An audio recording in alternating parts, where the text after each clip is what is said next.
cultured person is one who knows something about everything and everything about something.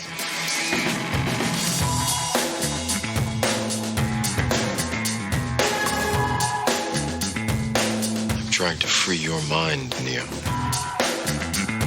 But I can only show you the door. You're the one that has to walk through it. Our Great War is a spiritual war.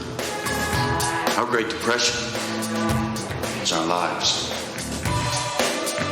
Blessed is he who in the name of charity and goodwill shepherds the weak through the valley of darkness. For he is truly his brother's keeper and the finder of lost children. The question was, what did you want to be? Are you good?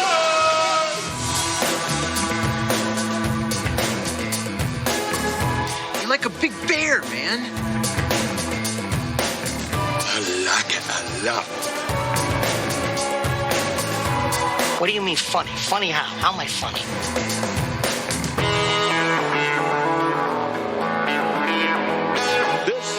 Is the moment we've all been waiting for. Ladies and gentlemen, let's get ready to Houston, the Eagle has landed. Yes, mate, here we go.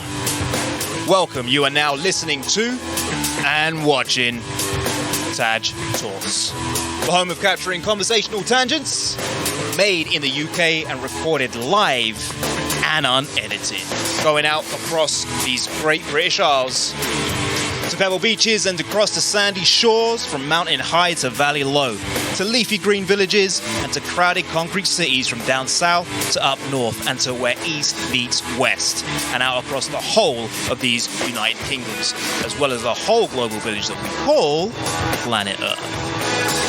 I'm your host, Taj, like Taj Mahal, but I say Taj. Greetings to you with Thursday thanks for joining me on your Friday, or Saturday, or Sunday, or whenever you're watching this.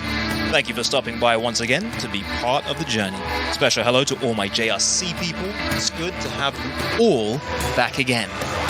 And so, now that you're here, I just have one question for you, which is, are you ready for the tangents? Yeah, man. Here we go.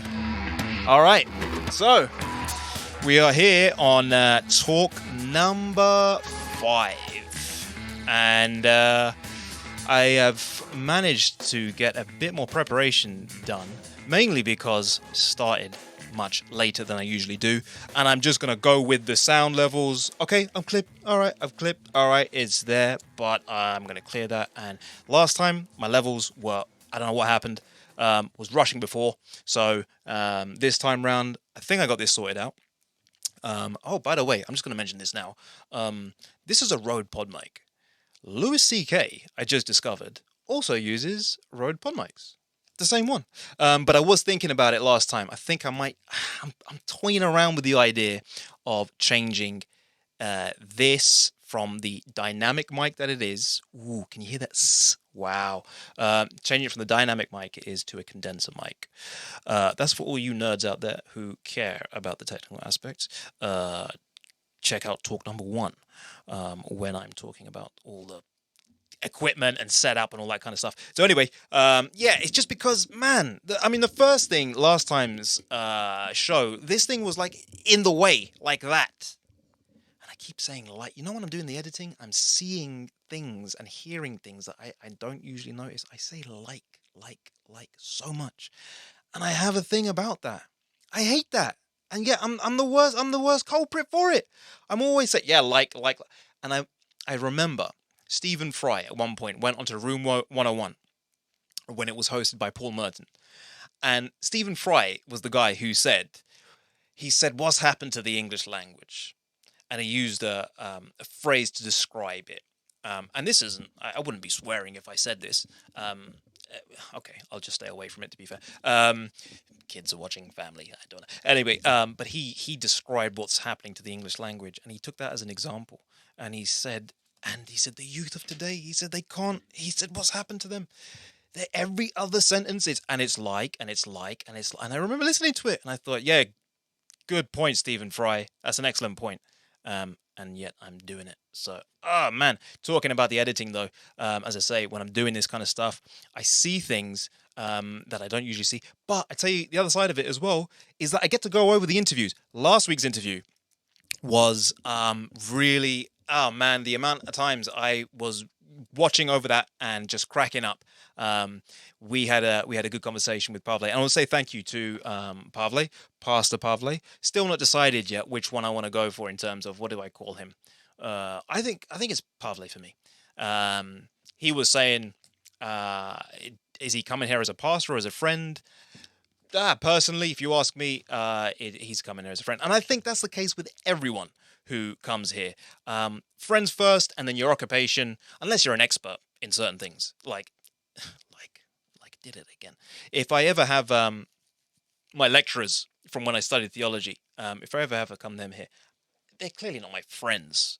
They're very lovely people, they're very friendly, but I wouldn't be inviting them as friends. But most people who come here would be friends. So I would say Pavle, yeah man, he came here and we had a great conversation, and he was just a great conversationalist, and I really enjoyed the whole editing process. And he mentioned so many things that weren't actually on the script, but that's my bad, because the tangents, that was one of the things that got me laughing when he was pointing out and saying, no, Taj, we're not going there, that's a tangent. The way he said that was amazing. Go and check out talk number 4. That was with Pavle.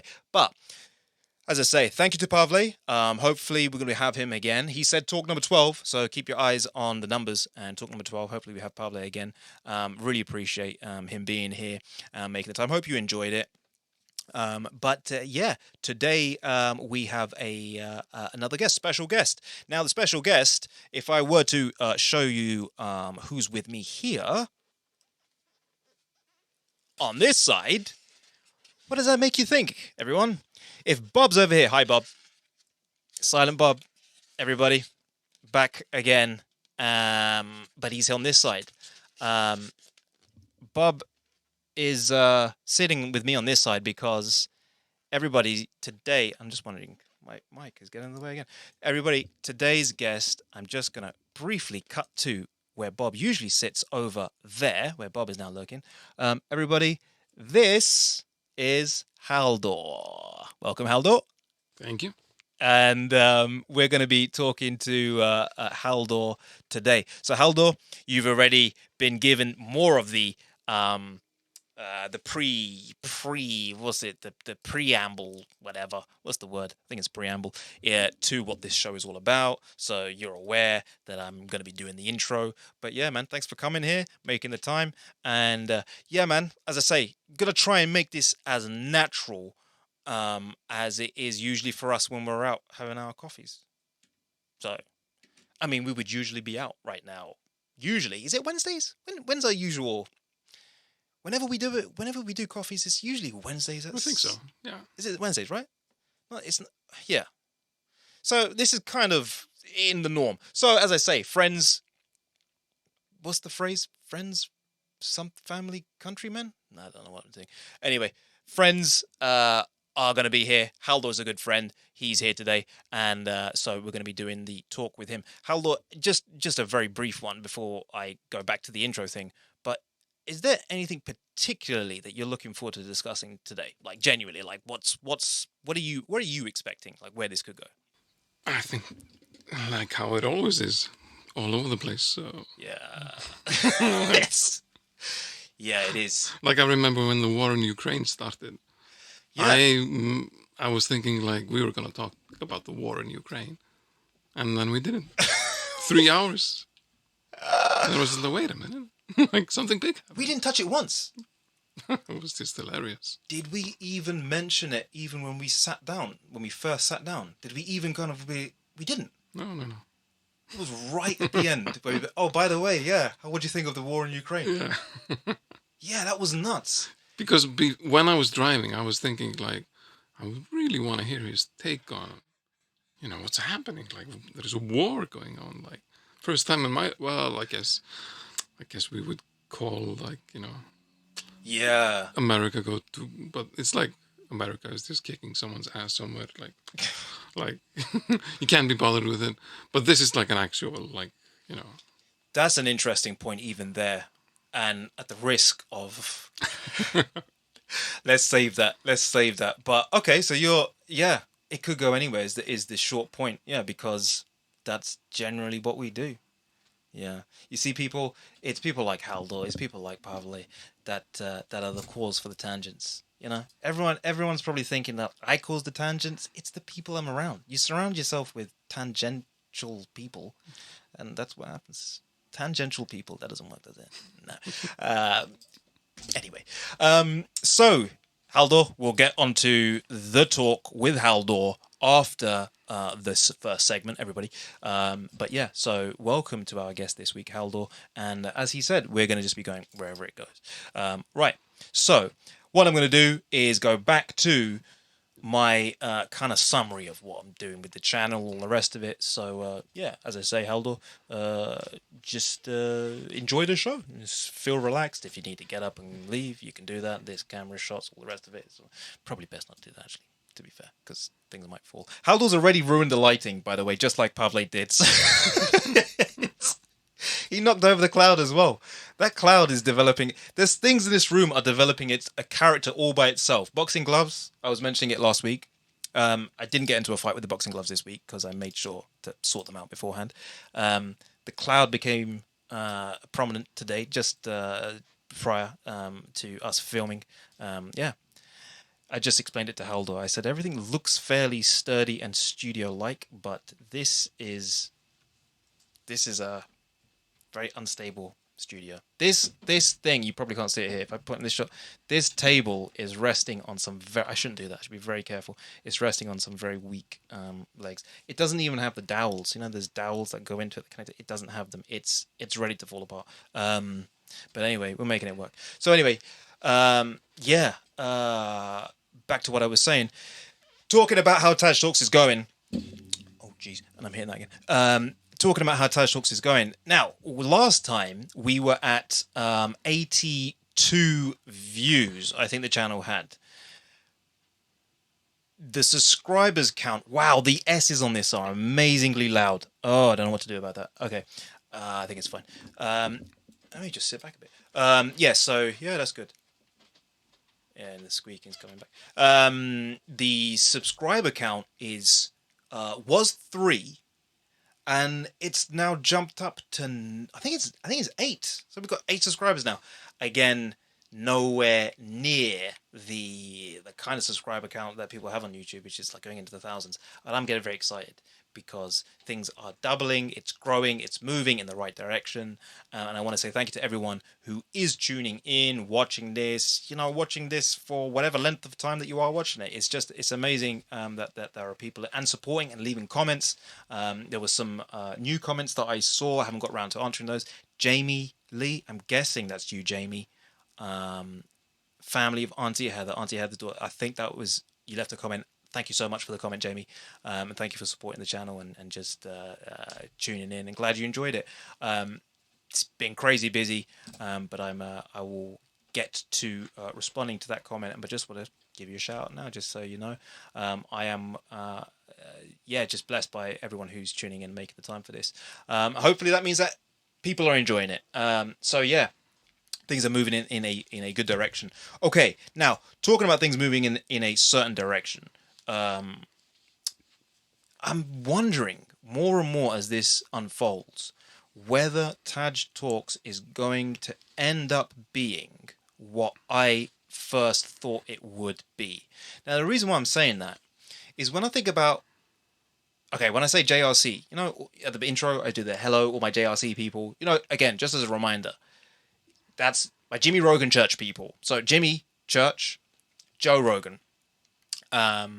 And I just abbreviate that to JRC. Now, the JRC, the 2 main podcasts I really watch. Yes, I watch Coast to Coast. Yes, I watch Lex Friedman as well. But when I look at what Jimmy Church and Joe Rogan are doing now, when you go back to their earlier ones, Jimmy Church is pretty much still kind of doing what he's doing, but he's really changing things up now. It's not the same thing. It's clearly not the same thing. Topic-wise, conversation, things that they're going into. Jimmy's kind of branched into he's narrowed into a very niche area. He's doing a lot of UFO, Larry the Alien type stuff.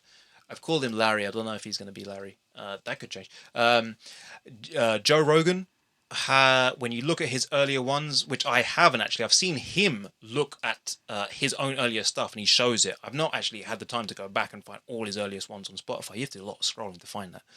He's on like 4 digits. He's on episode 2. What is it, Halldór? What's Joe Rogan on these days? 2000 and something? No idea. I don't know. It's massive. It's huge, right? He's got so many out there. Like he's been saying he's been doing this for 12 years. But Joe Rogan, he is not doing the same thing as what he was doing before. Now, I've been thinking about this in this is the 5th episode. I call them talks. In the 4 talks that I've done, and now the 5th, in all of that time, I'm already starting to see a trend. Now, none of this was intentional. I didn't plan for TAJ Talks to be a certain way. I was just about, get the cameras going, get the thing recorded, and let's just see what happens. Now, I'll be honest with you, I thought TAJ Talks was going to go more down that direction of, like, aliens, as I mentioned to Pavle last time, Hollow Earth theory. Remember when I talking Hollow Earth theory with you? We were talking, yeah. We might do that today, who knows, we could explore. We had that moment, I remember, in the coffee shop one time, and I said, Halldór, this would be great. We started talking about, did I start talking about the Hollow Earth? And Admiral Byrd and Antarctica? I did right, man. Oof. Could happen today. I was expecting TAJ Talks to maybe be like just random topics. Maybe conspiracy theory type things, or just wild, crazy theories. There's a fly in the room. I wonder how that's going to react with the cameras. That's great. That's great. There's a fly in the room. There it is, just buzzing around. Great. I don't know. I don't know if it is going in that direction. So I always thought, whatever happens now, whatever I'm talking about now, it's probably not going to be that by the end of it, because things just seem to go that way. JRC, you know? With those two. Coast to Coast AM, I don't know how Coast to Coast early days were, but what I am seeing is I'm seeing a trend with, I guess it's the guests, but even the guests, when I bring the guests on, I didn't imagine us having the kind of conversations that we're having as the main focus of the conversation. With Pastor Pavle. So, as I say, Pavle, I see him as Pavle, but we just naturally started gravitating towards more of the kind of pastoral conversation, which I suppose is normal because that's his job, that's what he does. But I love talking movies with Pavle, and we didn't really go into the movies, and I kept that June thing right to the end. So I've noticed it in the conversation with Auntie Heather. That's to be expected, that it was around about kind of like faith issues and all the rest of it. So I don't know. It seems as if TAJ Talks is kind of just moving in the direction of more faith-based conversations, and I'm just sharing it with all of you just so you all know that that's not by design. That's not intentional. In fact, that's not really what I was trying to do. I was trying to kind of keep faith there as something to be included as part of the topic, but not the topic. But it could be that even with the design of the logo and everything that I was doing, I was like, yeah, I don't want to hide the faith thing, but I don't want it. But maybe it is kind of in a weird way all moving in that direction, unbeknownst to me. Like this is kind of synchronicity. Now, talking about synchronicity, that's the other side of it. I keep seeing the 33s. So whatever is happening with this, I have been seeing 33s like never before. It's crazy. And I've mentioned this before. The 33s are everywhere. I tell you the other thing that I'm seeing a lot of. Butterflies and robins. Now you probably think, I don't know if you've ever seen that film, The Number 33. I got it here. Get it from my DVD collection. 1 second. You put Gollum over here. He's probably... There's Gollum. You can probably see that better. Oh, this is risky. Talk about things being fragile. I could be destroying the set here. Alright, this is a film that I need to see. The Number 23. Have you seen it, Halldór? You have? Ages ago. Don't remember a thing from it. Really? Wasn't that great? Jim Carrey, everybody. I'm going to try not to block out the view of you there, Halldór. Oh, actually, I could put you there. There we go, Halldór. Wow, that's pretty good. What did you think of it? Is it? Well, you said you can't remember. It's too long ago. I need to watch that film because I get the impression that my whole 33 thing may be something similar to what is happening in that film with the guy, Jim Carrey. I sure hope not. It could be, it could be a sign of madness. Do recall it being quite serious. Yeah. Let's, I gotta be extra careful. But it did make me think that I need to start doing an actual talk. You see, TAJ Talks has guests, but at one point I think I need to start doing like solo presentations. Now, as I say, everything is moving organically in a certain direction. I just keep seeing 33 everywhere. Now, in one sense, there's so many things to that. That could be just because I'm aware of the 33. I'm convinced. Why is it every time I look at my watch, my phone, the battery percentage, it's that number's everywhere. And it's not just that. Now, here's the other thing. My folks and Auntie Heather, we were celebrating the completion of my MA, which I'd been studying some years ago. And, when that had finished during COVID times, I kind of mentioned that in talk number 1. That led to me doing this because I'm like, yeah, great, that whole thing's done. And now we got a chance to actually finally do the graduation ceremony. We went down to Wales. So many weird coincidences happened when we went along the journey. And I'll give you just one. We were driving and we were trying to get to the next service station.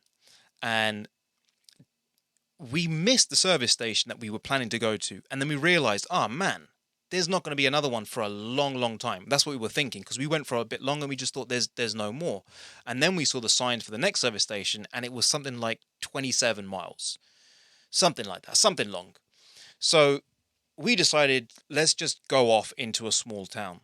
We go off into a small town in Wales now, and we pulled into this small town and we went and had breakfast, coffee, brunch kind of thing in this small coffee shop type thing. Well, it's fairly big actually. Everyone was there so friendly, so nice. It was, oh man, it's really the essence. It was particularly noticeable how nice everyone was. And then there was this one guy there, and this older gentleman, and he was sitting there. I think he had a walking stick with him. His name was Norman.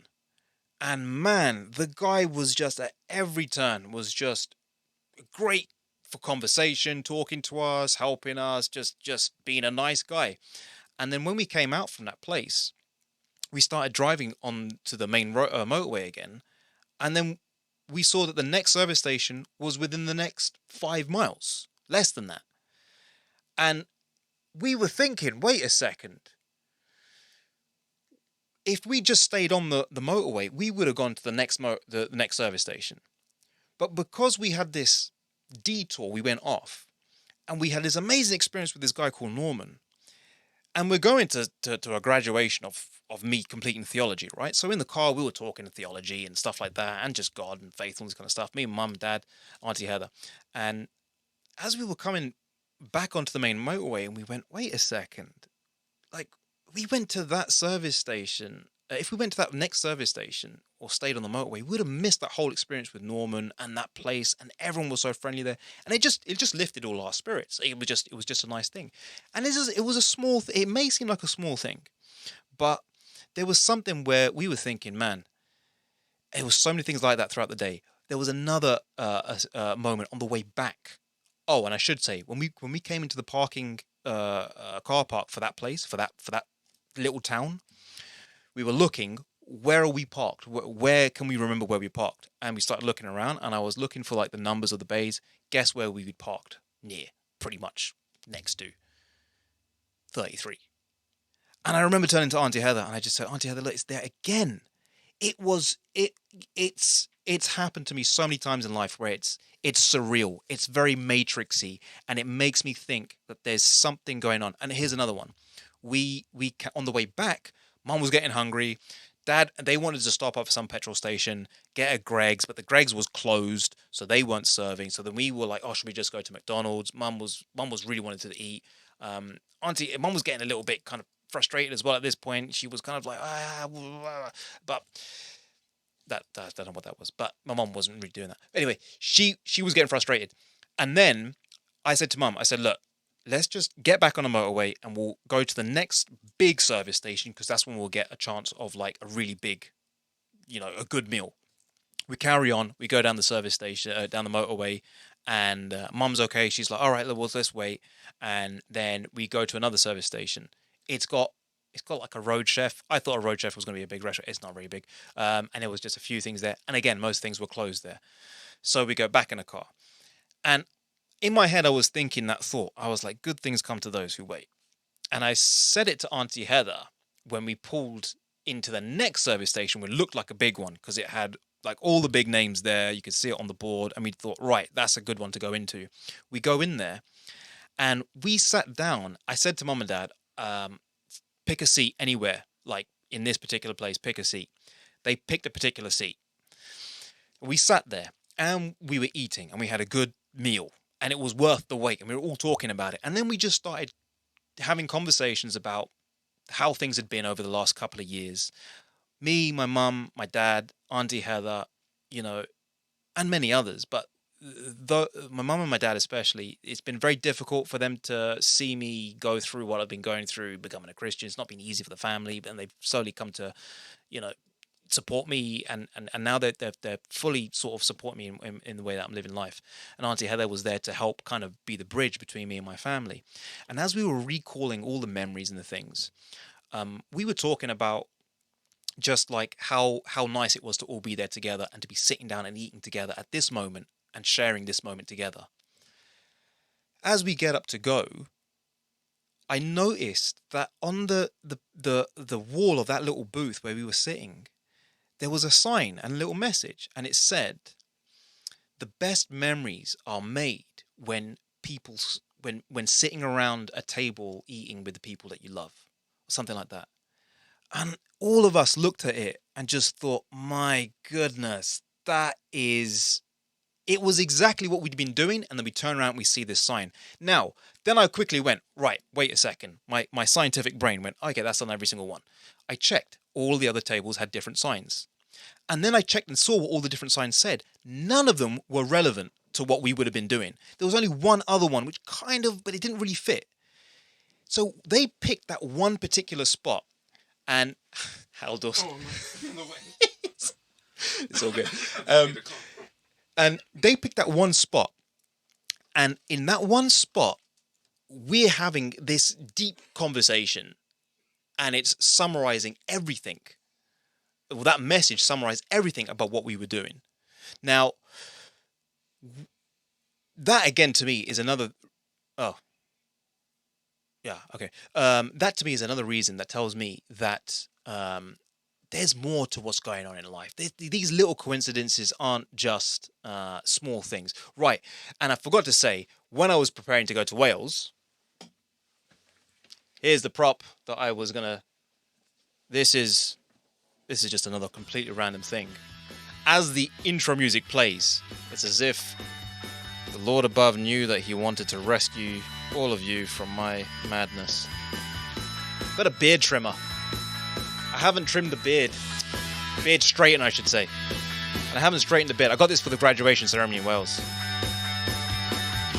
I was going to start doing this right here, right now, but the music's playing. And I think we should all thank the good Lord above for his divine providence in saving you from that awful experience. I'm going to do this during the break, and then I might just start it now. Let's see what it looks like. Oh, jeez. Yeah, this is not good podcast stuff. That's not good. It's hot. Okay, I'll put that away. Join me for the craziness, which is going to get a lot less crazy, believe me. Halldór's here to tame the tangents. Back in 2 minutes. See you after the break.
Welcome back to TAJ Talks. You are here with me.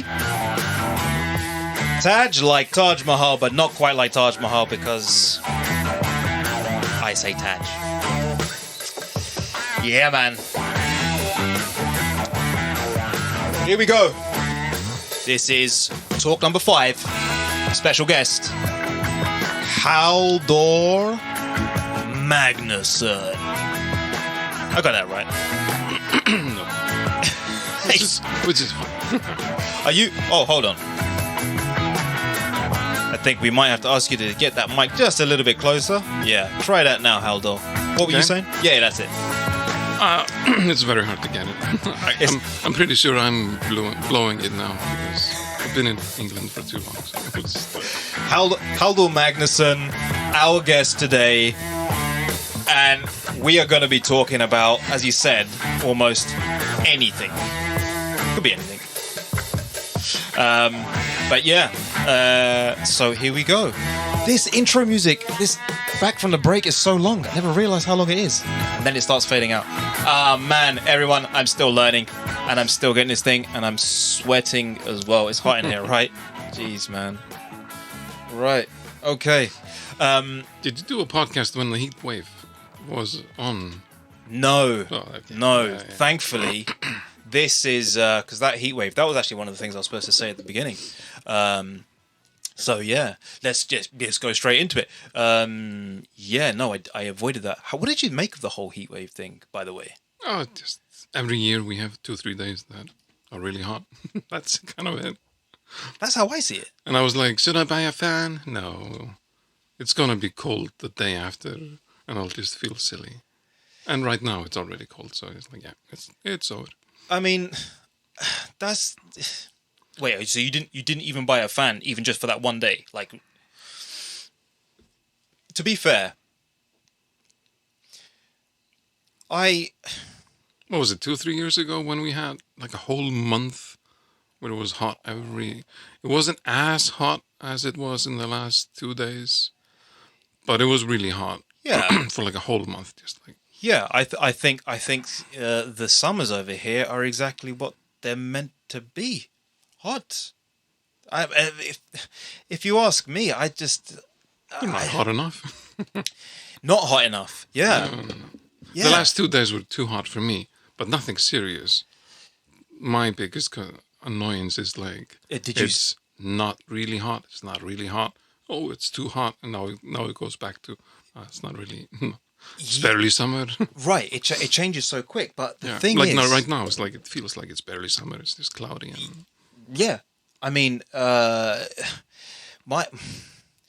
thing is people I just think I've said this to a few people now when I've had conversations with people about the heat wave. Okay, number one, about 3 weeks ago, I was saying, man, I wish I was in Spain on holiday. Just random thoughts about being on holiday in Spain or Portugal or something like that.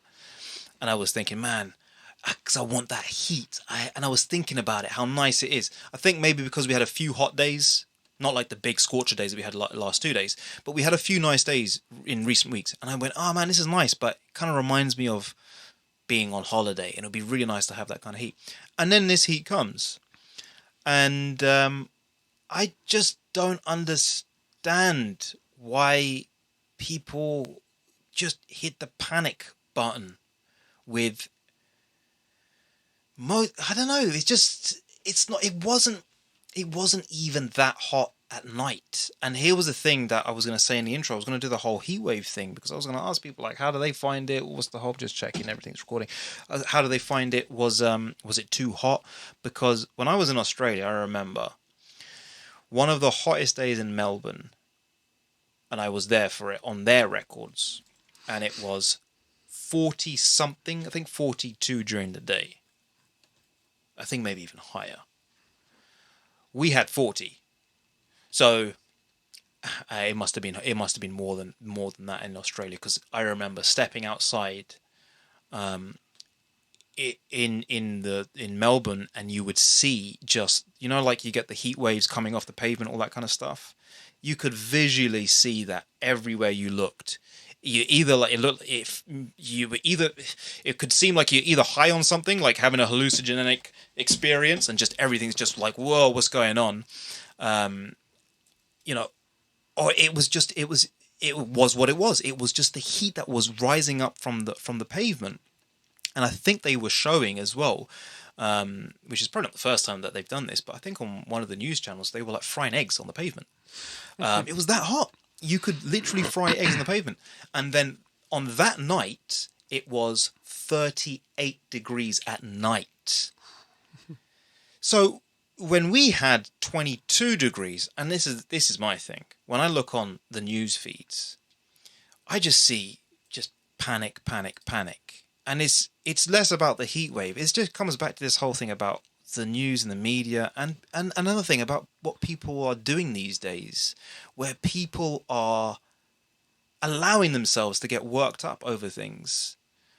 And I just saw it with so many people when I was going around about my day and in work and outside, and it just seems to be there's this edge of catastrophism kind of joined onto the whole thing. It's not just a hot day anymore. Whereas when I was younger, I remember there being hot days in the summer, but there was never this kind of it's all bad. This is terrible. It's kind of like, I know what you mean, but I never had any hot days in the summer. What, when you were growing up, you mean? Yeah, you in Iceland they don't have No.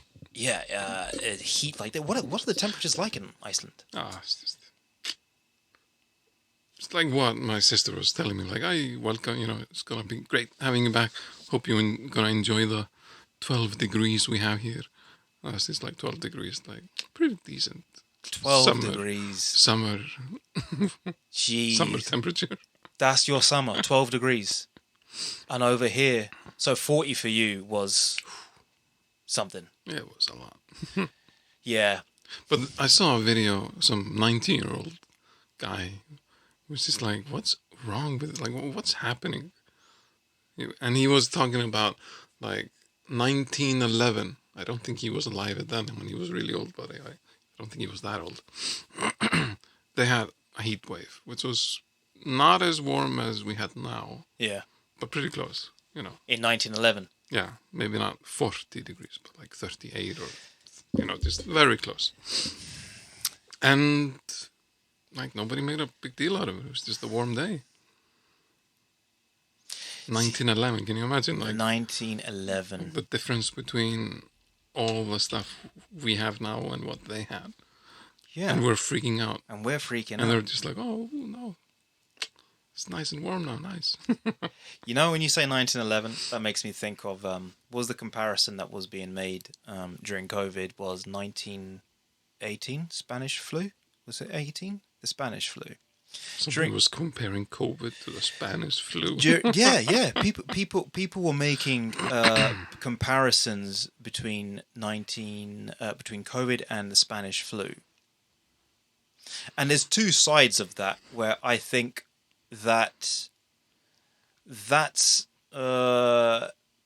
in one sense perhaps a reasonable comparison, because it was the last time that some major flu outbreak was affecting a huge part of the world. I think it was a pandemic even back then.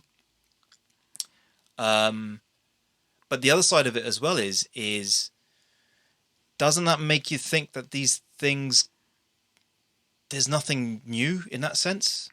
Like, COVID is our experience of a Spanish flu. Yeah, but I mean, I'm reading here from Wikipedia, it was like 25 to 50 million died. Yeah, I don't know what the figures are in comparison with COVID. Yeah, but with COVID, it's almost always like, the person was 90 years old and had cancer, so what actually killed them? The whole thing of like what was the actual cause? And they talk about like the underlying causes behind the deaths. Yeah. I don't think Spanish flu was like that. It's like almost everybody who died was actually really old or almost dying anyway. I think Spanish flu was really like normal people got the disease. So you're saying it was even worse? So it was in that sense, it was a worse virus than COVID? I think much, much worse. Wow. Yeah, that's I need to read up on it. the thing about it, it just makes me think, like, how much of this things that we're going through. Same thing with politics. You know, we've had the changing of Labour to Tories, Tories to Labour. Now Tories in for a long time, and you know, people are kind of seeing things as like, this has to stop. This has never been like this. Well, actually, Thatcher was in for a long time. Then it was followed by John Major, and the swings and round. I just see. It seems to me that we're doing things. We're just in a cycle. Maybe we're in a spiral going in a bad direction. So we're just going in the cycles and progressively going up or down, whichever you want to look at it. But this whole heatwave thing was just another one of those things where I just noticed people getting. It's the news. It's the news. When I look at the news feeds, I just see what the fear that is coming through, and they're just. But I suppose that's what the news is in business for. Since you mentioned COVID, politics, and the news. Everything that's it was just on the news that Biden was diagnosed with COVID. So I saw that. Okay. Yeah, I saw something about him being diagnosed. Where did I put my phone? Him being diagnosed with something. COVID, and then. But what was the news? But it was like only yesterday when he said he had cancer, and everybody was like, yeah, he probably doesn't mean it. So I don't know why when he said I have COVID, everybody's like, oh, he probably means that. like how do we know? Yeah, I can see it here. Man, it hasn't gone away. The COVID thing is still lingering in the background. Did you see that when Biden said he had cancer? No, I didn't hear about that cancer thing, no. It barely made the news because almost everybody just assumed that he was just not making any sense. So it's just like, it's just... They just thought he wasn't... He was just misdiagnosing himself kind of thing. No, like this rambling nonsense, and it's like, he probably didn't mean that. Right, but then when he says he has COVID, everyone's jumping onto that, and... I think more people are like, yeah, that's probably true. Yeah...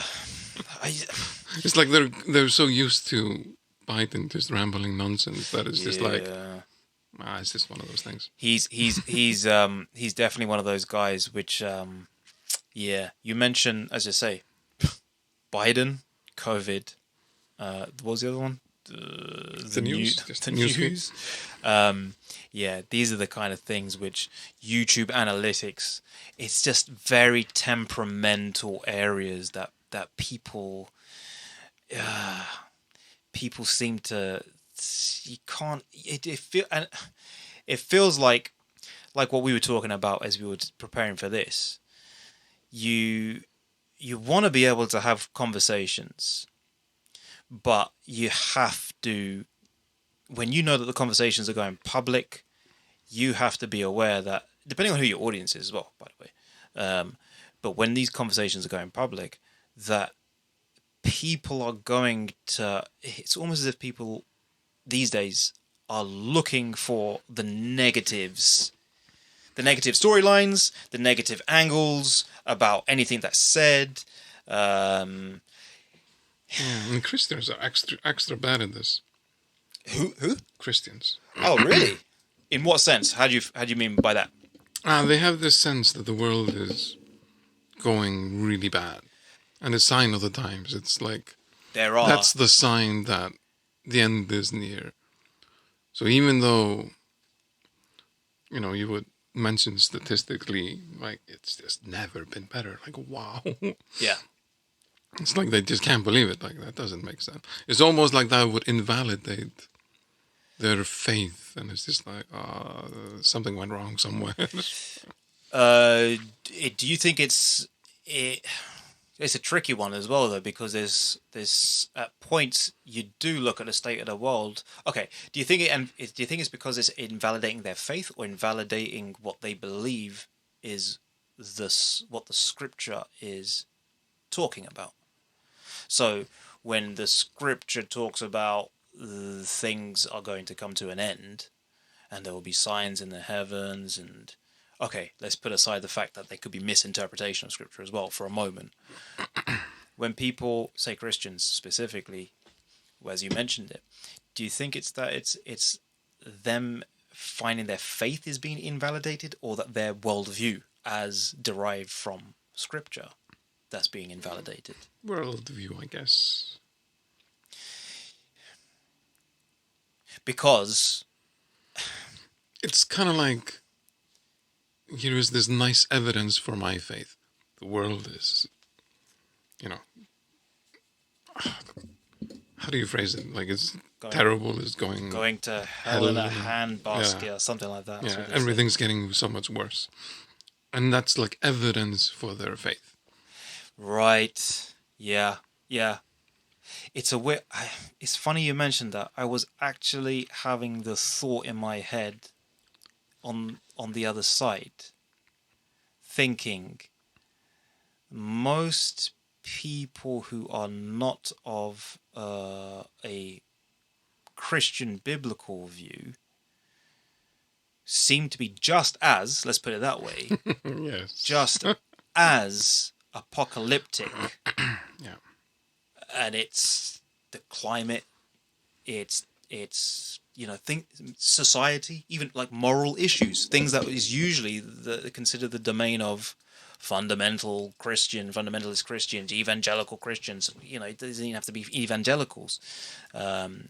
Even amongst the church that we are a part of and attending, and I suppose it happens in every church, there is that kind of doomsday scenario thing. I don't know if that's because that forms part of the package of the Christian message, or that's what people perceive it to be. But then I started thinking, I thought, wait a second. I know enough Christians out there who are also kind of looking at the world and saying, hey man, things happen in cycles. They're actually a source of comfort. When I talk to certain people and they're saying, hey, God is in control. It's not the end. Enjoy your life. Live your life. God is still out there. He's still, there to be discovered and there to help. And there's still because it becomes one of those things where it becomes, it can take away purpose and meaning when you start saying, the world's going to end. So what's the point?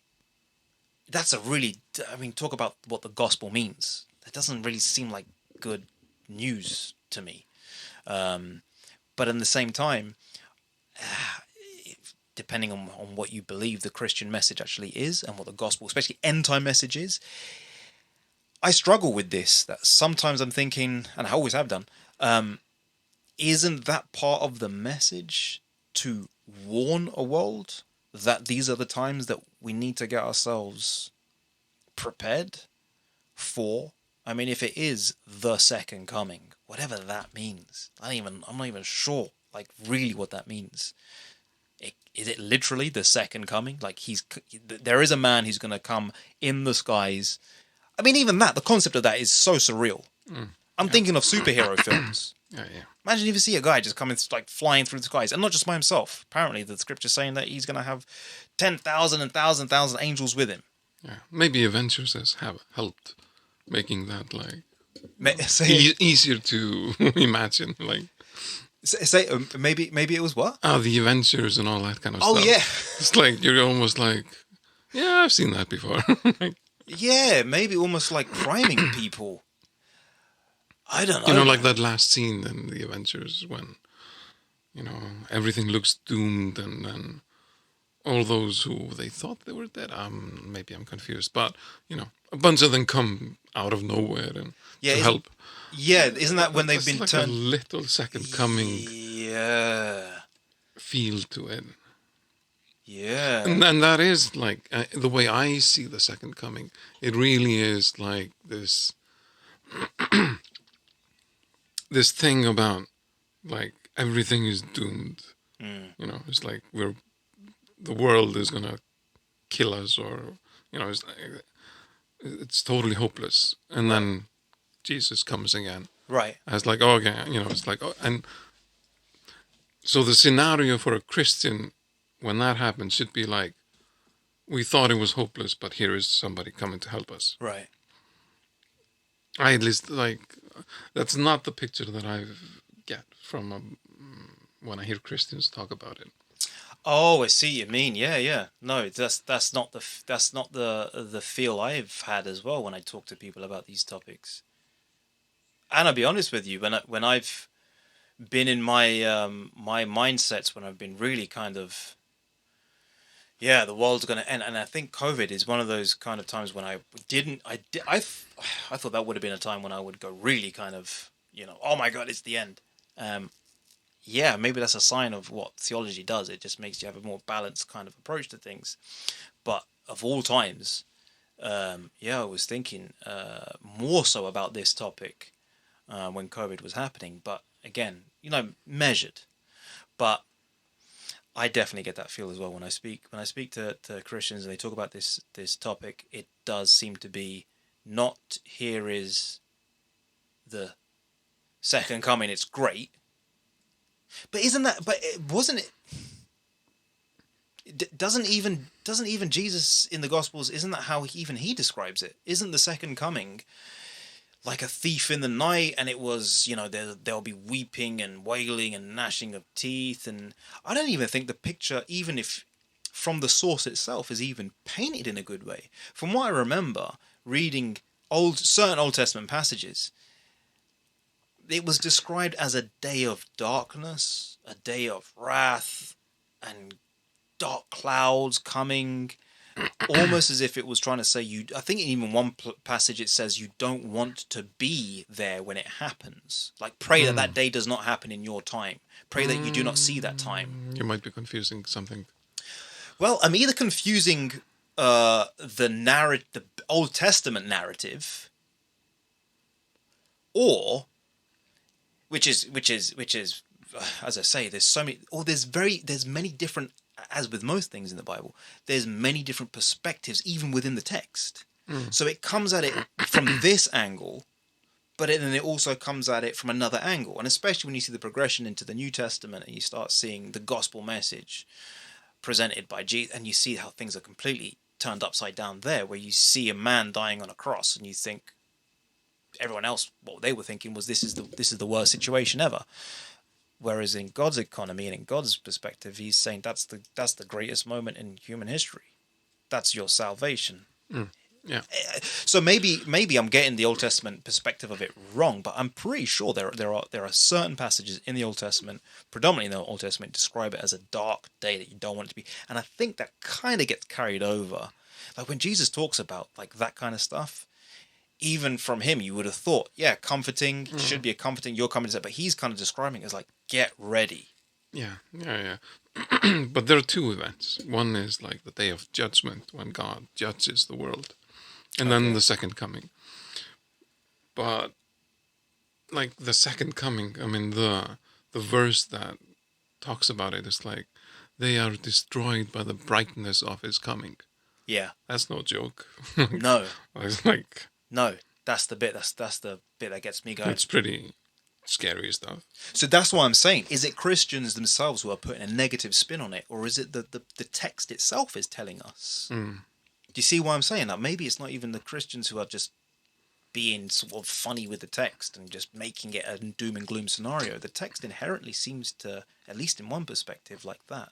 Yeah. I mean, it's the sheep and the goats kind of thing. That thing as well. Well, for the sheeps, somebody's about to slaughter me, and here is my salvation. And I think there is an Old Testament verse that talks about that, like, here Zion, your Savior is coming, like something on those lines. So so it's like the perspective that you would see the second coming depending on your standing with God, like how your relationship is with God. If you're in a good relationship with God, you see it in one way. Yeah, well, the verse in Revelation, like the rich men are looking at the heavens and asking the mountains to fall over them. Oh man! So it's just like, okay, that's definitely there. They're not happy.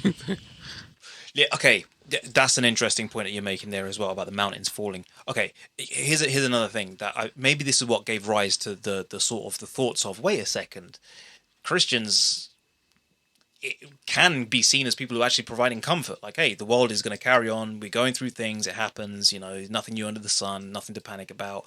We have viruses. We have that seems to be, at least, that seems to be my approach when things are happening. And I seem to be having to tell that to other Christians, as you say. Most of the Christians out there are going, wow, this is the end kind of thing. And I'm saying, look, it's probably not that bad. In fact, I got a theory that there's a lot more to go yet, because I think that the height of human civilization hasn't even got to where it naturally needs to go. In that there's so much more in terms of, I always think that the end will happen when the lifestyle that we're living in is something like out of Blade Runner or The Fifth Element, like flying cars, futuristic cities, all the stuff you see in these sci-fi films, which probably goes hand in hand with the decline of, people's moral values, and just consumerism is taken over. You see that a lot in these sci-fi films. So if you ask me, I think we've still got a lot further to go. But when I think about these films that I've been watching recently, Deep Impact is a film I saw again. There was a couple, and all these films and they all seem to be shown at the moment. If you go onto like Channel 4 OD, you can see on their on-demand thing, their streaming service, you can see all these films there. They got this another film I want to talk to Pavle about, but they got all these doom and gloom scenarios. And the thing that makes me question all of this is when I think, okay, wait a second, if the rest of the world is painting this picture of the end is coming, from a Christian perspective, you would see it almost as if, okay, if the end is coming in our lifetime, then surely this is the time to be getting ready for. Shoot! I didn't say that. Okay, I'd have to pick that back up. That happened so quick, man. Oh man. Okay. Keep that. I'll keep that thought in my head.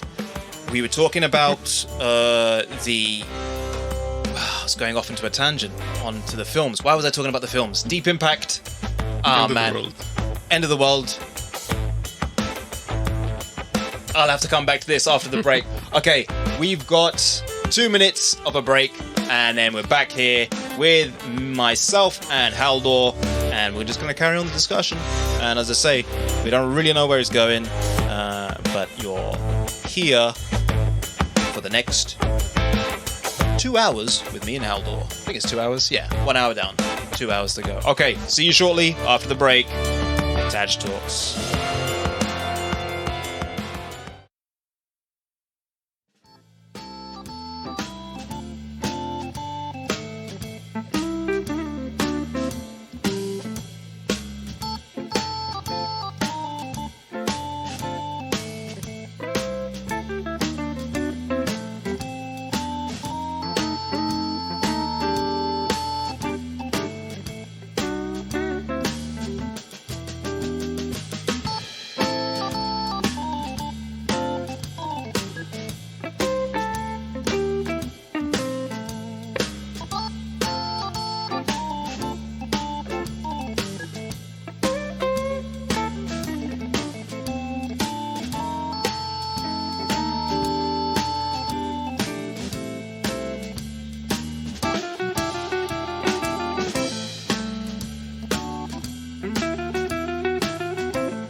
man. Welcome back to TAJ Talks. I was just saying to Halldór, I'm off today. I am off today. Yeah. Show must go on though. You're probably seeing it. You're probably sensing it. I'm off. I said I had plenty of time to prepare for today's one with Halldór. It wasn't about preparation. But the music's helping. Pick this music for a reason. Yeah, man. I like this bit. It comes up when it just starts. Yeah. Halldór can't hear it because he's not wearing headphones. You didn't want to wear headphones. That's fine. It's just interesting that like you really didn't want. I gave you all the options of like we could do it this way, could do it this way. You just really didn't want to wear headphones. If you could duplicate, Costa Cafe just sitting. Yeah, that's really the point, isn't it? Yeah. Yeah, that would be the best. Just not really think about it. You're just chilling and. Well, there was supposed to be a way to replicate Costa Coffee, or Starbucks or whatever for Rav. But I haven't quite got to introducing that bit to the show yet, and I'm not going to do it just yet. There is a way that I'm thinking about introducing that element to it. But yeah, no, I understand. You want it. That's the whole point, is to try and make it as natural as possible. When you're wearing headphones, yeah. Joe Rogan is probably like the top how it's done, but still it's like it's the studio, and I mean people are relaxed, but I can't deny that. I think it can be done even better. Yeah, like more relaxed, more like just two guys, two gals sitting, chatting away. Yeah, even more so than what Joe already does. You think? Yeah, more chilled, more informal. Wow, I mean, they wear headphones though, from what I remember. Yeah, I don't remember. I think he went for a period where he wasn't wearing headphones, actually. So maybe you're right. But wow, to get even more formal than, more relaxed than Joe. Wow. Yeah, go for it. Yeah. Something to aim yeah, for. Man. Well, yeah, I'm gonna try. Like I was just saying, I'm off today. I had some news earlier, some family news. I was just telling Halldór on a break. It's been consuming my mind most of today while I was preparing for it. So it's part of the thing, though, I guess. TAJ Talks is going to be... you're going to be seeing the other aspects, the real aspects of life that are happening as well. It's a show, but at the same time, it's not really a show. It's me, and as Hal was saying, so we're having conversations, so it should be normal. Now, to come back to normal. So welcome back, everyone. To come back to what we were saying. Yeah, I was going off on a tangent about the movies, and I went so far away from what my main point was, what you were saying before. Although I have to say, what we were just talking about now during the break as well, you were mentioning movies. I want to try and come back to that. So we'll see if we can. But one of the things that you were saying about the mountains, people crying out. So we're talking about the sheep and the goats and the two perspectives. Yeah. And there's some people who see mountains. There's a scene in Revelation where somebody's crying out, like, let the mountains fall on us. That's better than whatever is coming there in the sky. Right. Whatever's coming there is more terrifying. More terrifying than rocks. Now, I always found that thing quite fascinating, the whole rocks and the mountains things. Because it says in Revelation, and I think it says somewhere in the Old Testament, this is the funny thing about how some of those things, they're not just New Testament things. There's a whole thing about why that could be the way it is. New Testament writers are taking inspiration from the Old Testament, so that's why you see it. But as Christians, we often go, "Oh wow, look, it's in the Old Testament and it's in the New Testament. So wow, it really is, something special." But I mean, it's almost natural that you would see something from the Old Testament being replicated in the New Testament. That's a textual kind of thing. I'm not really going into that, but the concept of, and they hid themselves in the rocks and under the mountains. When you said that, is something that I don't hear enough of when we do parallels with what's going on in the world and what the text is telling us. In that picture, it sounds as if they're literally looking at a mountain and saying, "Fall on us, the rocks fall on us," right? And it says that they will hide themselves under the rocks, under the mountains. Now, what if that was another way of describing what is currently going on? Got a really weird ringing sound in this thing. Don't know why. What if that was another way of describing what people like Elon Musk are doing? He's got this whole thing about making underground tunnels and huge city complexes underground. Oh, I haven't heard about that. Yeah, there's an idea. I'm not sure if the city complex thing is Elon Musk's, but I know there are people out there who, number one, claim that there are huge underground cities, and they're not even talking about it from a sort of conspiratorial kind of deep state government has secret. It goes into almost Hollow Earth type thing, but not really. People talk about how there are civilizations from way, way, way long ago who, when some catastrophe happened on the Earth, realize that they need to live under the Earth's surface. There was even, I think this is where we went one time when we were talking about like cosmic. We were mentioning at the beginning about the Hollow Earth thing. I think that was the conversation we had when I started talking to you about the cosmic egg theory. This was a really weird thing. It's a tangent. I'm not going to go there. Cosmic egg, but in very short, there was this whole thing about how there's this guy out there. He's just a crazy YouTuber. I think he's just one of those guys. He's got crazy ideas. I don't think he's actually crazy, but his ideas are just crazy. He seems like a perfectly sound guy, but he's got some theory about, with each civilization that has happened in human history, when each civilization comes to its end, they get disconnected from the next civilization. He's got this whole cosmological sort of geography of the Earth and what it is. It comes into the whole flat Earth thing, and he's got these concentric rings that come out, and each ring that comes out is another area of human civilization or period of human civilization. So he kind of takes the whole flat Earth thing and then just doubles the craziness by a bajillion and starts talking about, he says that people are living on the inner ring of a flat plane. That's where the tree of life is. And that throughout human histories, periods of time, people have been like a pebble dropped in a lake and ripples on a water surface, circular ripples. That we are living in each of those little layers, those little concentric circles. Now, one of the things that he was saying was, and this really is I shouldn't have gone here.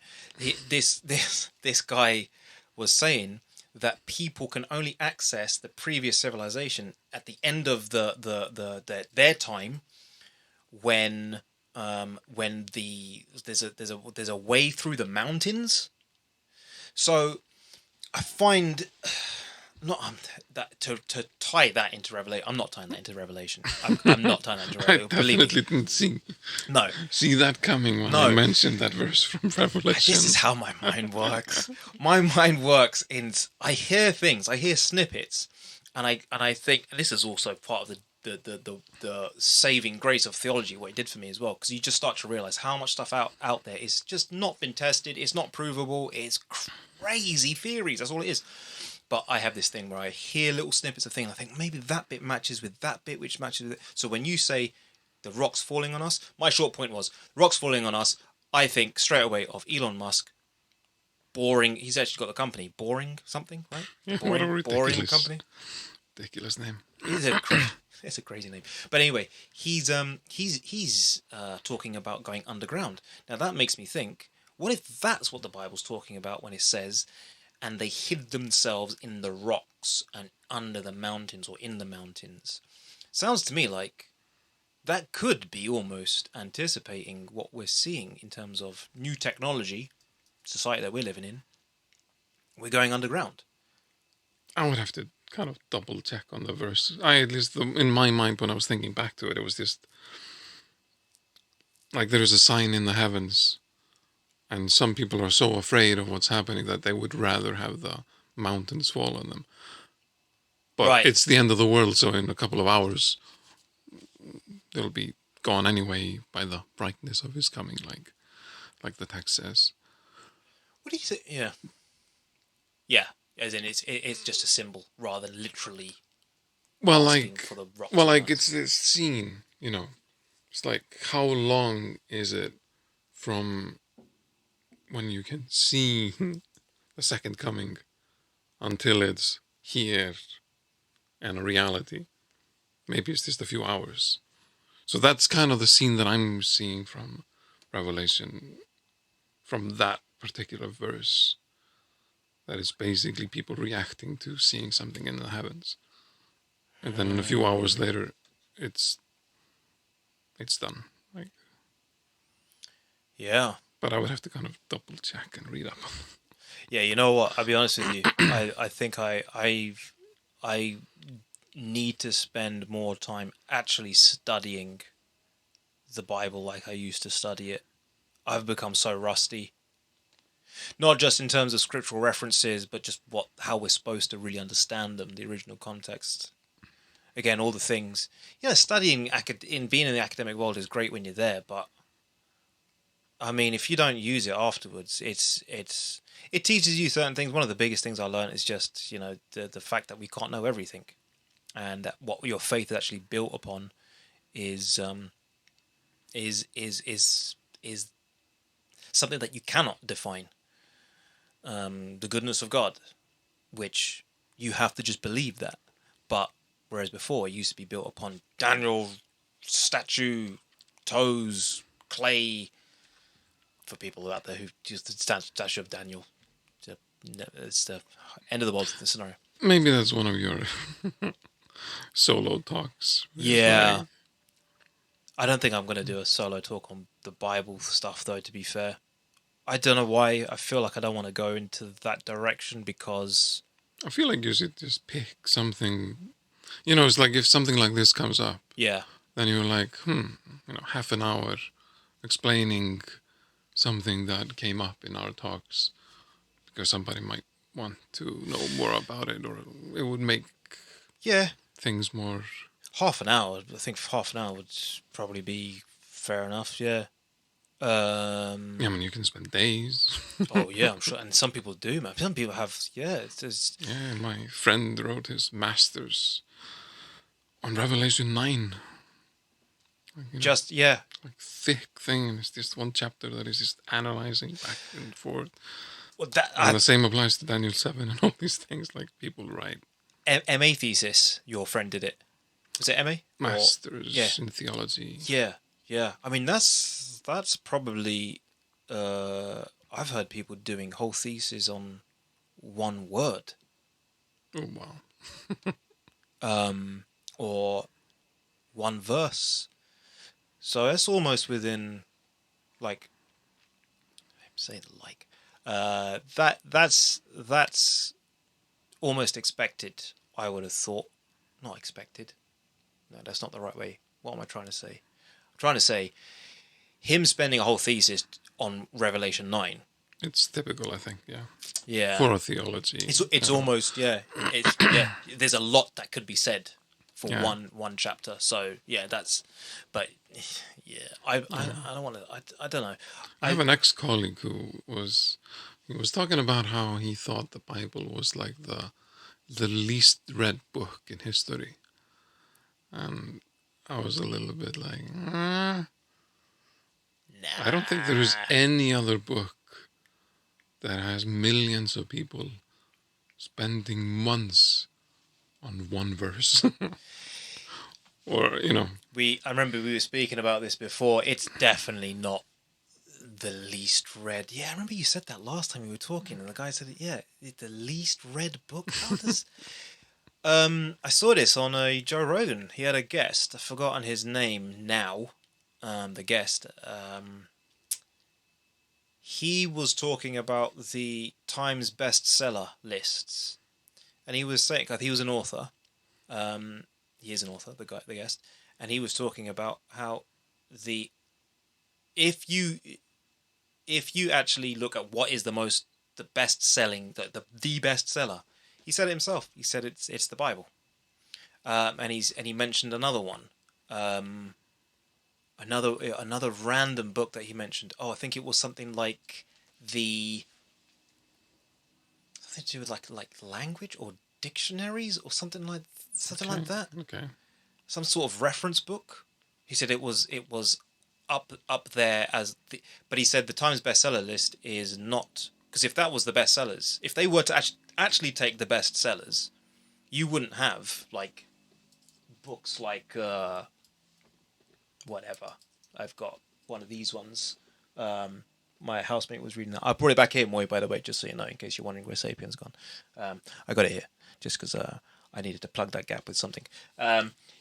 Sapiens is probably there on the Times. I think it even says it, Times bestseller. Let's see.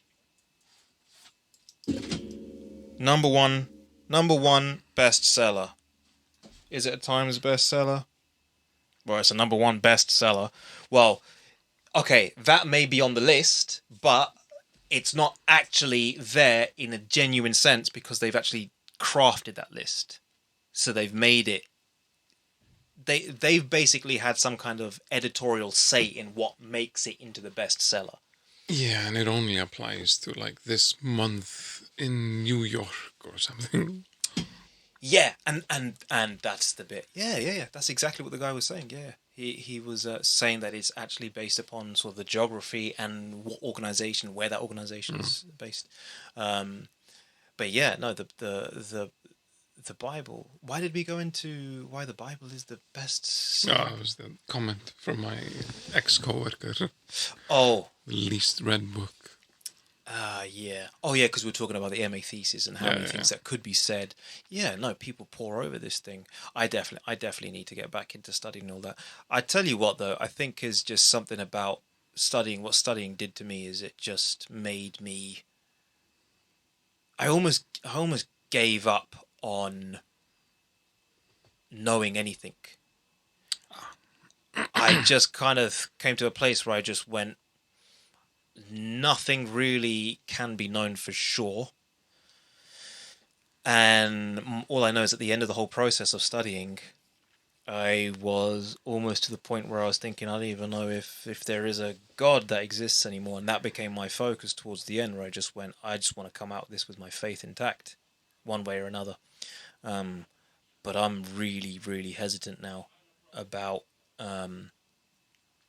going into talks and presentations on subjects as if I know. But to be fair, even if I was to do talks on, like, I don't know, UFOs and aliens and stuff like the Hollow Earth theory, I don't know. Keep mentioning Hollow Earth theory. That's going to get associated with me. I'm not a Hollow Earth theory believer, by the way. I'm just it's one of the crazier things that I've come across. I've come across a lot of crazy stuff, actually. But if I was to do a talk on those, even that, I get a little bit hesitant because I'm thinking, what do I know about it for sure? What kind of presentation would I be doing? Well, you could do a layman's presentation. Yeah. Depending on how much you know about the particular topic. Yeah. I think that would be the way to preface and it. always make sure that, it's just like, this is how I understand it. Yeah. It's one of the interpretations. Yeah. I haven't gone into great depth. I think that's the way to go. I think if you present or you're giving information and putting stuff out there, just caveat it by saying, hey, this is just my opinion. I may be right. I may be wrong. Could be wrong. There's a whole thing out there as well right now in this the times we live in, where I feel like people, especially on like YouTube and all the rest of it, it's clear that this is clear. My mind is all over the place on topics and views and opinions and this way and that way. But I think a lot of people watch things on YouTube, read things in books. And they just take it for, that's true because someone else has said it and said it with conviction. We're in a dangerous place for information, man. I think okay, but listen, Halldór, this is going way off because how did you get into Gene Hackman in the break? How did you go to Gene Hackman? Oh, yeah. We were talking Clint about Eastwood. how men today were like they're not as manly and courageous. Oh, okay, yeah. Okay, yeah. Without going into like sort of anything about like what we were saying. And I mentioned something that I feel like is worth mentioning. I might be wrong, and I would love to hear other people's thoughts on it. But when Gene Hackman and Clint Eastwood die, that would be like the last real men. Like there was no. Clint Eastwood, I understand the reference to Clint Eastwood. Gene Hackman. Is he on the same level as Clint Eastwood? He's not really on the same level, no. But he's still like, he is a tough guy. He is a real... Gene Hackman? You need to see him in some... For anyone who's wondering who Gene... Because I had to think about it for a brief moment, but then I realised, okay, he's Lex Luthor from Superman, the original Superman, which I got here as well. Where's my Superman? Over there. So the old school Gene Hackman. Wasn't Gene Hackman also the guy... You mentioned another film that he was in, and then you said you have to see this film. Unforgiven. Yeah, you have to see it. Unforgiven. Okay. Yeah, I'm going to have to add that to my watch list. Number 1. Really? I don't know. Seems like you've seen so much that I'm like, if you haven't seen Unforgiven, it really should be not even heard the of next it. thing. Not even heard of it. Oh, it's just so powerful. When was it released? Maybe 20 years ago. Okay, so we're talking about it's in early 2000s. Yeah. So Unforgiven, I'm trying to think. Was Gene Hackman playing like a gangster / cop? Yeah. I think I might be aware of what you're talking about. I think I know. I think I do know. Yeah. I wonder if I can even... Hey, let's just do this. Let's do a record of the screen. Start recording. And it's recording. It should be recording. I'll do this later even if it isn't. Oh yeah, can you see that? My Negan motorbike jacket. I need to get one of those. Unforgiven, 1992 film. The song might be better. But I'm a Metallica fan, so it's not. I'm a little bit biased. Oh, what? There's an Unforgiven song? Oh, come on. I don't know. Halldór, you're surprising me. I'm not sure that is forgivable. Where does this come from? Metallica? I didn't know you were into Metallica. Okay. Hold on. Let's do one thing at a time. That's another one. You just mentioned Metallica. Okay, so this is the film. Yeah. Gene Hackman. So everybody, that's Gene Hackman. Okay, but Gene Hackman, but where's the film? Let's go to IMDb. Good old IMDb. Oh, man, and they're both in it. So you were talking about... I don't know if we can... Oh, you can't hear that? Yeah, I can hear it. Yeah. Oh, you can? Yeah. What, through the headphones? Yeah. Oh, yeah.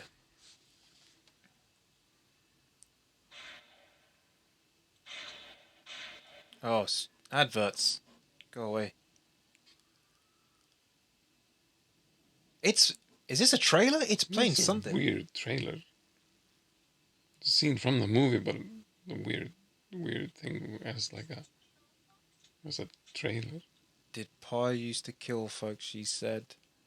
I don't know. I wonder if I could put this into the final edit of the thing. If not, they'll just be watching both of us staring at that screen. Not for a long time. So we're just watching Clint Eastwood in proper Clint Eastwood attire, like he's from cowboy times, but without the hat, shooting at some barrels on a log. Now he's shaving. This does look like a... This probably does look like this is going to be a good film, actually. Oh, this is one of the best westerns. Oh, it's an actual western. Okay, it makes sense. Makes sense. Yeah, check it out. Okay, that's something. Man, but hold on. This is the other side of it. What did you just say? Unforgiven Metallica. Metallica! You're into Metallica! When did that happen? Boarding school. Boarding school? Oh, yeah. People are going to be like, Taj, do you even know who Halldór is? You don't even know that he went to boarding school. You didn't know that he's into Metallica. We always talk about crazy hollow earth theory. No, we don't. That's always me. I still don't know what that is. I'll explain hollow earth theory. I will. We can do it in this thing. Metallica, The Unforgiven. Oh my goodness. All right, I'm just going to quickly click on this. I probably can't play this on the final edit, but Metallica...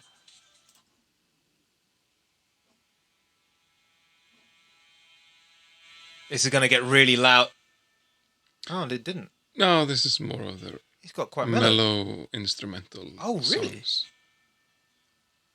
This was used in the film No, Unforgiven. no. Oh, okay, because it sounds almost quite Western as well.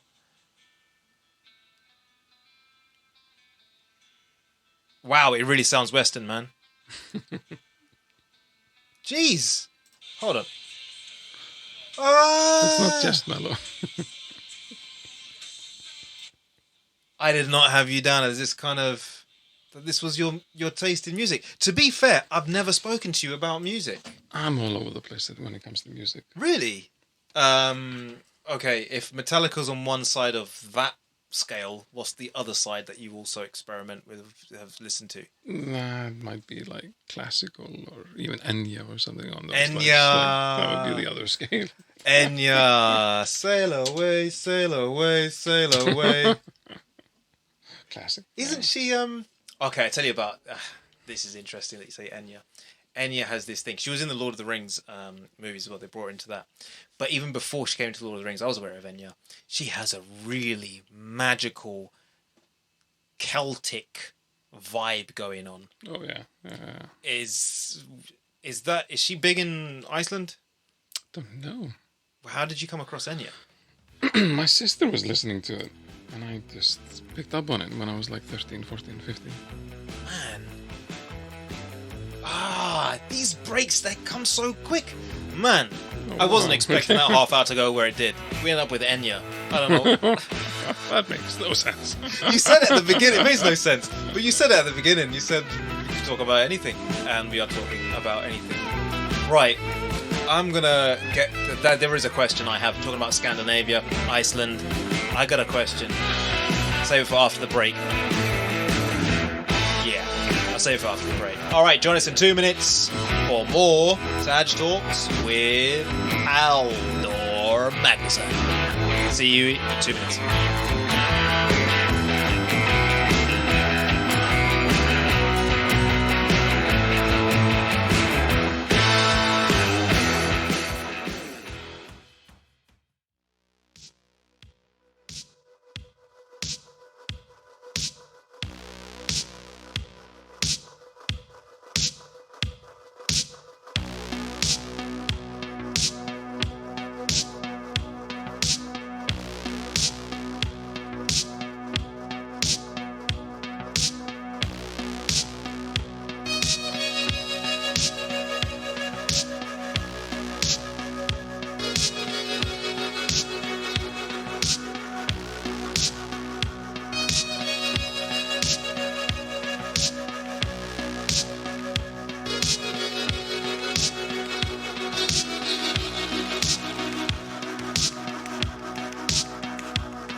Welcome back to TAJ Talks.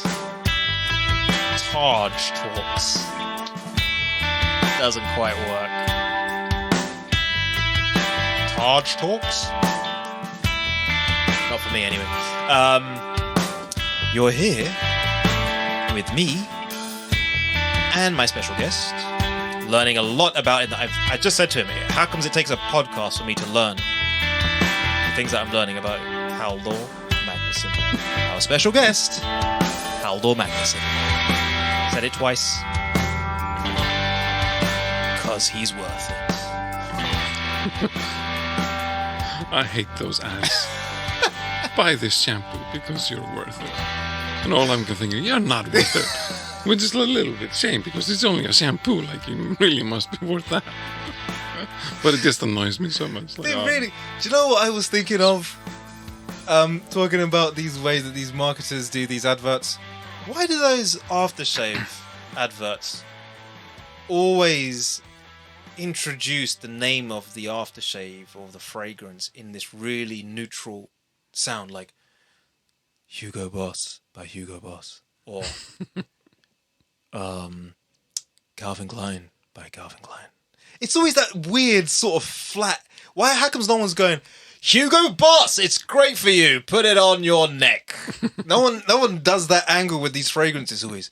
And it's always this mellow kind of almost artsy sort of, I don't know, sort of pretentious kind of Hugo Boss by Hugo Boss. Why? Every single one. The marketers, they have a strange way of doing this. I'm thinking, like, I haven't had a TV in so many years. Yeah.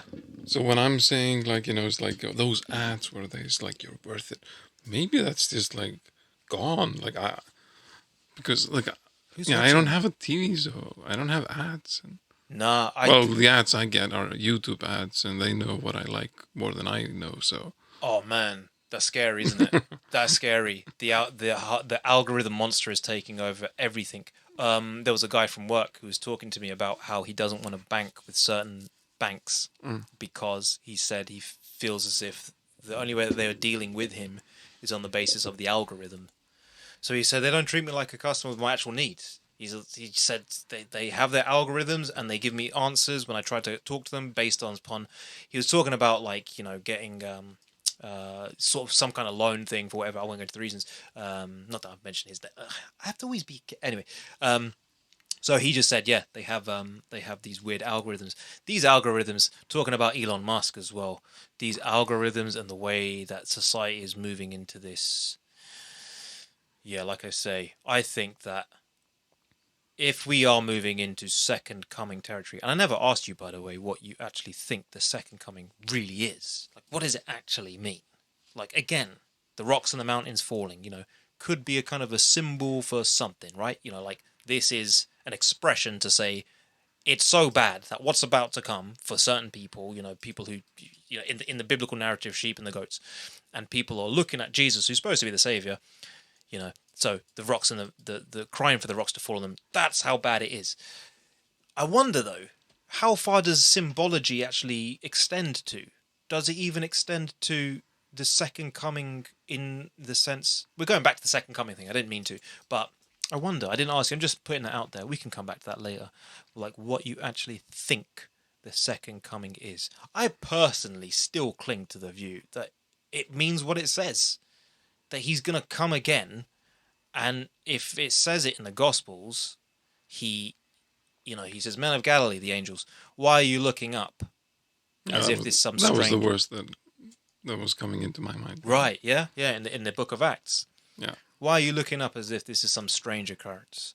Do you not know that he will return in the same way as he's leaving, or something like that? Yeah. Now, I just take that and I just think... That's not Revelation, that's just like... No, that's not Revelation. Plain speaking. Yeah, that's just the account in the book of Acts of the ascension of Jesus. So I've always just... Because I'm not a New Testament student, I never studied the New Testament in that sense. Probably would be really really good and useful for me to do that, but I'm not going back into studies. No way. Yeah, I just would never do it.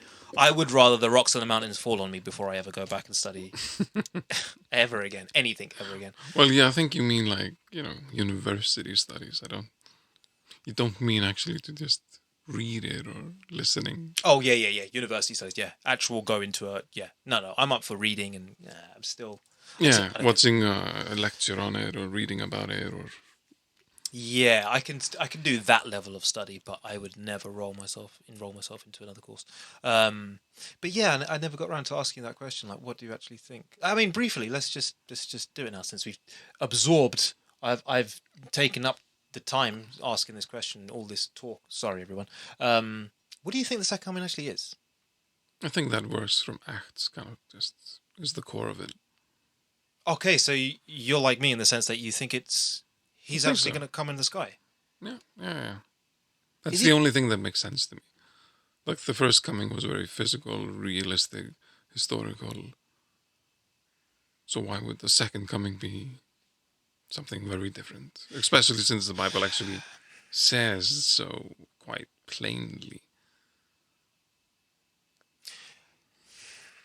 You see, I'm with you in the sense that that's also my perspective. It means that he's going to come in the clouds in the sky. Now, the only thing I'm thinking of, with all the develops in technology and things that we are now aware of what can be, this is why the whole alien, Larry the alien behind me, is featuring there, and why I was getting into Jimmy Church, Joe Rogan. Oh, I need to another thing to say. You'd be surprised how quickly these segments go. I always say I'll say it to you later on, and then the segments go, especially with my tangents. But there's something I need to say to you as well about the whole Joe Rogan thing. Back to the first one. Right, back to the first point, which is... Oh, man, I've done it again. What was I going to say? No. My perspective is also that Jesus coming in the clouds is going to be what it is. But the whole UFO alien thing has really interested me. Because I'm starting to think, wait a second. What if Jesus is flying into the clouds in front of their eyes, yeah?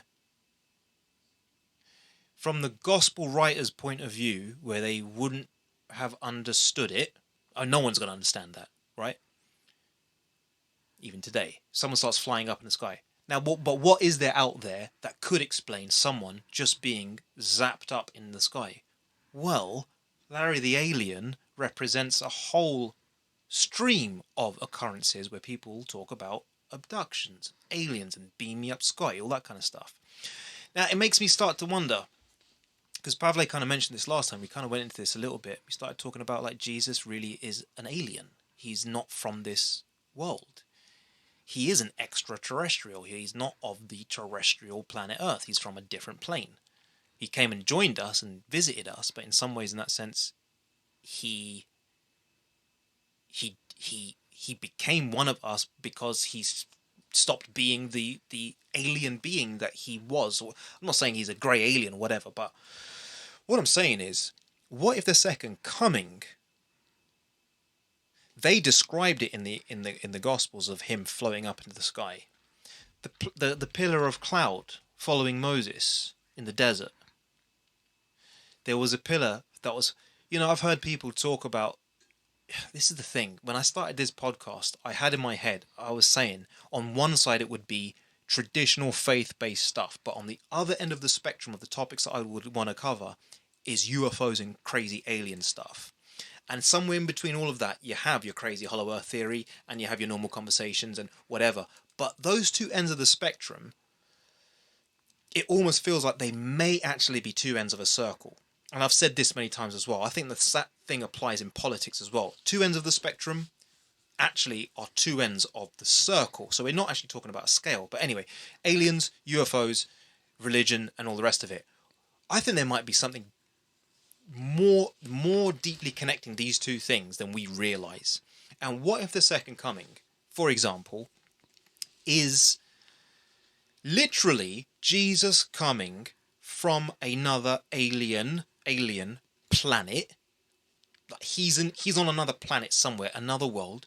I swear, even Ellen White was saying something like this, that she went to a place. I think you were telling me about this. She went to a place, another planet, where she saw Enoch walking around there, and who never died, right? So he got translated from the earth. Okay, Elijah translated from the earth. He never died. He got taken up in chariots of fire. Ezekiel has this vision of wheels within wheels, and along the wheels were eyes. And okay, you can think of LED lights around. He was, what some people say, he was describing a gyroscope. Now, what I'm saying is, what if what all these people in the yeah, you see, it makes you think, right? What if what all these people were describing at the time that they were witnessing these events or writing about these events or whatever, they could only articulate it in the language that they knew, which is chariots of fire. That's all they knew, chariots of fire. But what if what he was actually seeing, especially in the Ezekiel one, is fascinating, the Ezekiel one, because he says he sees someone sitting on a throne on this sort of mechanized vehicle, and seems like it's mechanized vehicle, the wheels within wheels and lights and eyes all along the lights, and he said in every direction the thing wanted to go, it would move suddenly, right? But then he says the person sitting on the throne had a covering on the face like a sapphire stone. Now, if you put on a space helmet and you have the glint of the sun and it's like maybe a blue kind of color, it would look like you're wearing some kind of sapphire stone on your face. But I'm just wondering. I'm wondering, man, the more we progress in human civilization, are we not getting closer and closer towards the real reality of God, which I do believe exists in both a spiritual plane and a physical plane? But wherever God's kingdom is, I believe if we believe that there is a God and that he was considerate enough to make physical earth, clay, matter over here, and this is now, according to the story, fallen, what if there is a planet which is unfallen, or several planets are unfallen? Ellen White says she's visited some of them. Enoch apparently is living in one of those places. What if all of this that we're seeing, and especially the rise in ufology, almost like the counterfeit, what if when Jesus does arrive, it's actually him arriving in some kind of spaceship? And so that's why there's this whole move now. If there was a counterfeit, let's say that there is. I believe that there is a devil. I believe that there is a. I know that sounds archaic to say, but I believe that there is a Satan. There is an enemy of God, and there's a war in heaven going on. And what perfect way to deceive people by kind of showing people almost exactly what the true reality is, but then also introducing that element to kind of just deceive everyone. So that he says, yeah, no, there are aliens, but then he does this whole thing in lying signs and wonders in the skies of UFOs and aliens, all this kind of stuff, mimicking the real reality of God's economy, God's kingdom, which does exist and consist of spaceships, highly advanced technology. You know, what if heaven actually is a place of automatic doors, sliding doors? You go back into Henry VIII's time, even Henry VIII, if he looked up in the sky and saw a flying plane, he would be like, what the... Or if he saw a door open automatically, you go into your local boot and the automatic doors open. Henry VIII would be like, how do the doors open by themselves? I think that's a good comparison. Like, in our mind, it was like, oh, I see a spaceship that's like unreal. But, 200 years ago, there's something flying in the air. It's unreal. Right. It's just a little variant of technology. I mean, we don't know how to do it, but, an airplane or a spaceship, like, it's just a variant of the same theme. I remember having a talk with one girl in church, and it somehow came... whatever was going on, it prompted me to ask her, like, so what would your reaction be if they discovered, like, life on Mars or something? And this was, we're not talking little men or something, we're just talking life, like plants or cells or, just something. And she was like, that would really shake my faith. Almost like that would be enough to Wow. let go of her faith. And yeah, that really puzzled me. Like, whoa. It's like your faith is built on something very different than mine. Because in my mind, like, that wouldn't, like, it wouldn't even be a breeze on my faith. Like, I wouldn't even connect it as an attack on my faith. But there's something weird going on in the world when it comes to UFOs. They've become mainstream. Yeah, man. And that's like, wow, what's that? Like, it was always this fringe Looney Tune guys. It's like, oh, I got abducted, and everybody just like, yeah, whatever. But now you would see like generals on This is it. mainstream news that millions watch, and they would be like, yeah, we have these objects that just fly and they don't obey natural laws, and we just don't know what to make of them. So it's just like it's come into the mainstream, and from government officials. It's like kind of as like as solid as you can kind of get when it comes to information. What does it make you suspect then? You said you see it, the rise of it, but I think I missed what you said. Like, you feel suspicious of that, or what did you say? There's something going on. Yeah, something. Okay, in what way? What do you think's going on? I don't know. But there's something up there with this whole UFO. There's definitely, like, I think within Adventism, there's definitely some of them who believe that an alien invasion or an alien coming, that would be the counterfeit of the second coming. Right.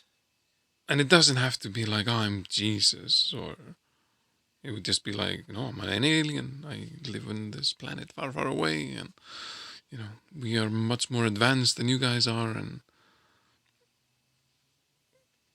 like that could, in my mind, be a counterfeit second coming in a way. There are a lot of people in the Adventist community who have that view, you say? I know a few, but yeah, I'm not sure if it's like common. I remember first coming across the alien thing as being part of a Christian presentation. I'll be honest with you, actually, that was one of the... Wow, I just realised it now. That was one of the things that got me into studying the Seventh-day Adventist perspective on end times. Oh, wow, okay. Yeah. Wow, I didn't realise that. Well, I knew it was about end times. I knew I was fascinated about, politics, state of the world, because I was looking at, the state of the world and considering, are we at the end times? And if there's a way to know, how do you know? Well, Walter Veith, basically, presented a whole episode on, I think he called it Strange Fire. Total Onslaught, Strange Fire, I think it was called. And he presented, or Lying Signs and Wonders, can't remember. But that's when he starts talking about things. He goes into the whole UFO, and you can still see him talking about it even today. He goes into the whole analysis of UFOs and what they are and the deception that it is. It makes it. It was a thing that made me go into studying. And then I heard an evangelical talking about it afterwards. An evangelical Christian, Chuck Missler, actually features on the beginning of this. The phrase. There's a phrase right at the beginning of this show where it says, "Cultured person is someone who knows something about everything and everything about something." I just found that as a fascinating quote. I thought, wow. But Chuck Missler, that's Chuck Missler's voice. And I remember Chuck Missler is adamant. He has the whole rapture thing, though. And I got sucked into the whole rapture world for a good couple of years, my early walk. And I was convinced that, man.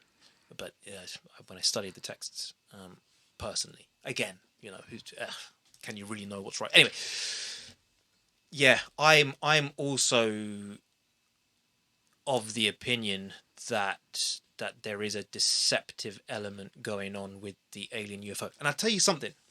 There's many reasons, and this is how my early walk, when I started, and I came from a background of having some really weird things happening to me as well, on a sort of kind of, I won't go into it, but I saw some crazy things, and I had to ask, get questions to it. So I started already being interested in all these kind of considered fringe elements. And then I started going to like, what part does Jesus play in the whole story? And if this is a battle between good and evil, you almost have to be aware of what that evil is before you start to realize who the good is.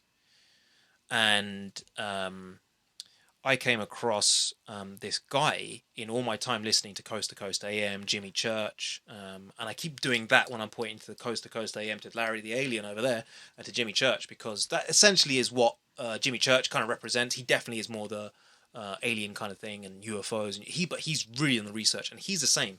He's following all the latest updates that's happening with military officials from the US government and the rest of it, and he's saying something's changed.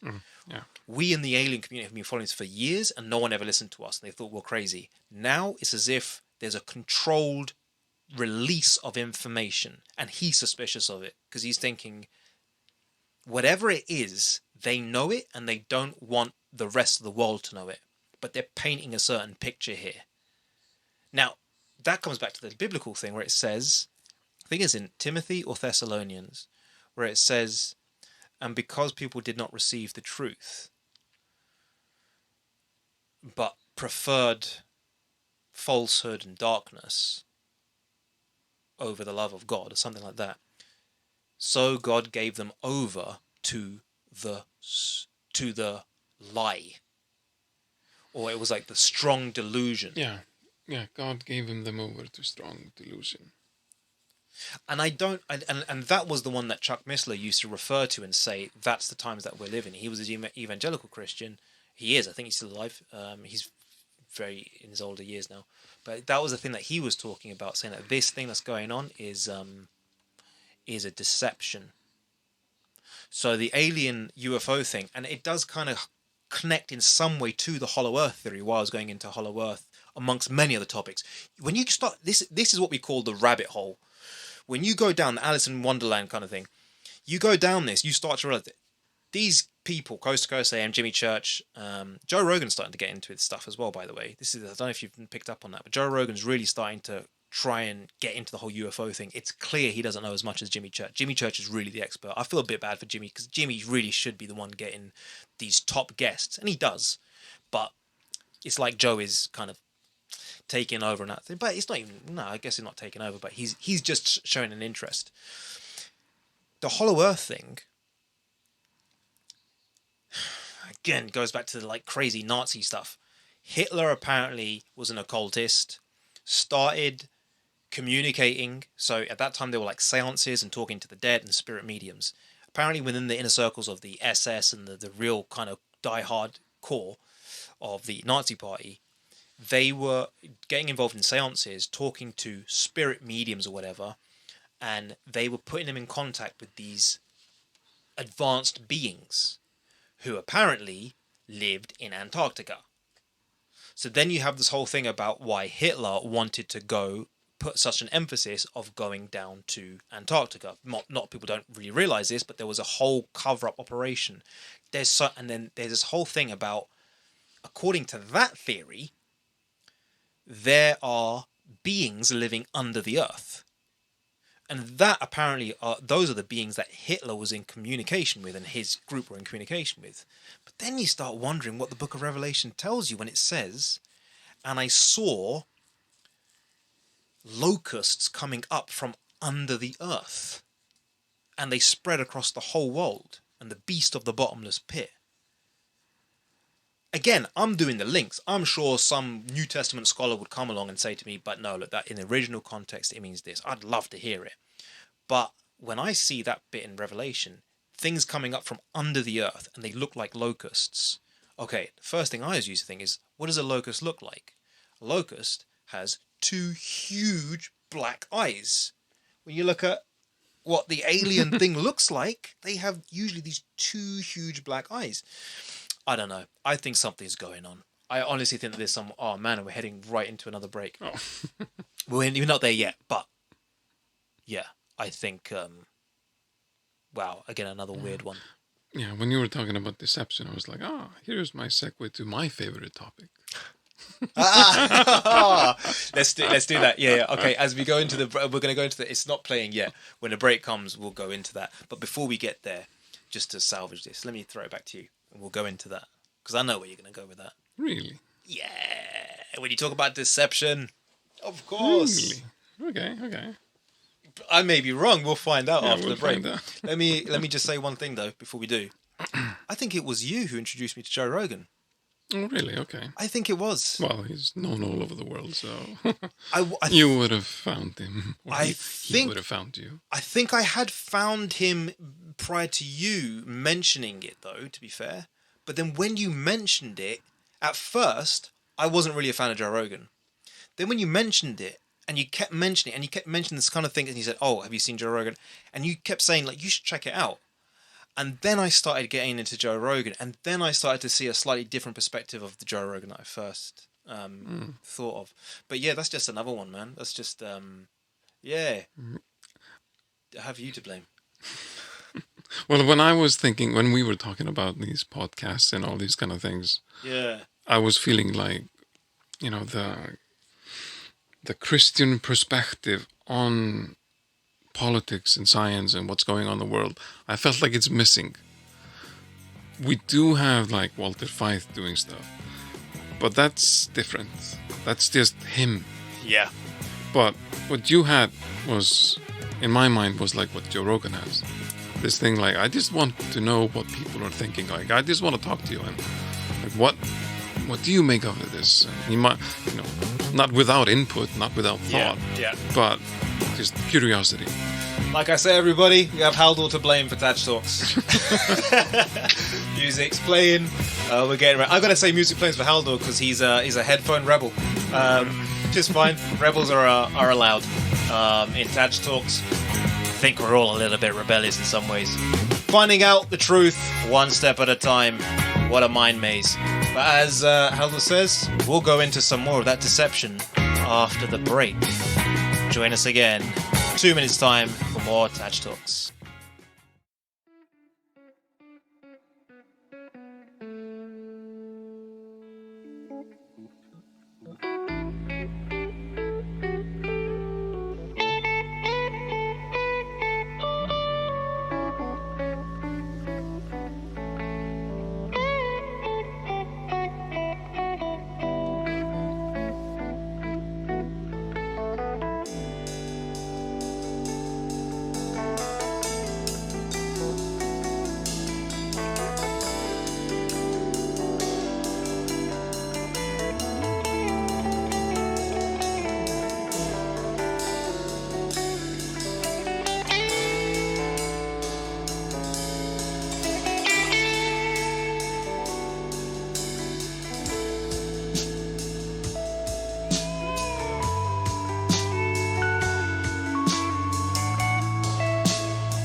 Welcome back to TAJ Talks. You are now here for the third hour. Getting it all wrong. I can't get the deep voice. It's the witching hour. Nothing worked better than the first time I ever did that. Fade out music was way too long on that, too short. I got that all wrong, man. I got that all wrong. Sounded pretty good. It's how you don't even have the headphones on. You're not that far away. Yeah, but you got to get the real deep resonances in it. Witching hour. Yes, it works then, but I got it. Nothing worked like the first time when it was impressed. Unplanned. Yeah, well, thank you for the support, Halldór. I appreciate that. It's but I have to also say thank you for the support, as we were just saying before. We went into the break. Yeah, man. This was this was an idea in my head since 2011-12. I was listening to Jimmy Church, Coast to Coast AM. You should listen to that stuff. I've mentioned to you so many times, right? You should really check out Coast to Coast AM, Jimmy Church. Jimmy Church is a bit more alien, slightly going down a different path. He's going down a path which I'm not sure I'm completely 100% in agreement, but I love what he's doing. I love how he's doing it. By the way, he's doing things which always make me think, man, this thing happening now is the right time to be doing it, because he's doing stuff that I've always thought, oh man, I should do that. So he's now doing solo presentations, funnily enough. He's just started doing them recently. So the guy that has been one of my inspirations is now doing the things that I'm thinking about doing. And I'm thinking, wow, he's really spearheading the way. But anyway, you should check out Coast to Coast. But that was 2011, 2012. I was listening to Jimmy Church, Coast to Coast AM. But then, yeah, like I say to you, man, Joe Rogan came along, and I started kind of listening to him. But yeah, we've not really touched upon that bit. I've given a shout out to people. I mentioned you in one of the earlier episodes, and I said that you were one of the people who was there in the early days of this transitioning from being an idea in my head to actually being what it is now. Because you were there kind of saying, making the comparison with Joe Rogan's format and saying, yeah, you should do this. How do you feel then, like, in terms of what you were seeing when you said that? How close does this match what you were, the idea you had? The only thing that I was seeing was, like, I felt like there are things going on in politics and science and stuff, and I'm just like, the Christian perspective seems to be missing. It is a little bit in guys like Walter Fythe and stuff, but that's just him. Right. You know, if you watch those, what is it? What's Up, Prof? What's Up, Prof? Yeah. It's always him. Yeah. And if he would do an interview with somebody, it would still just be him. kind of. He's got that guy with him, Martin. Mm. That's kind of podcast. Yeah.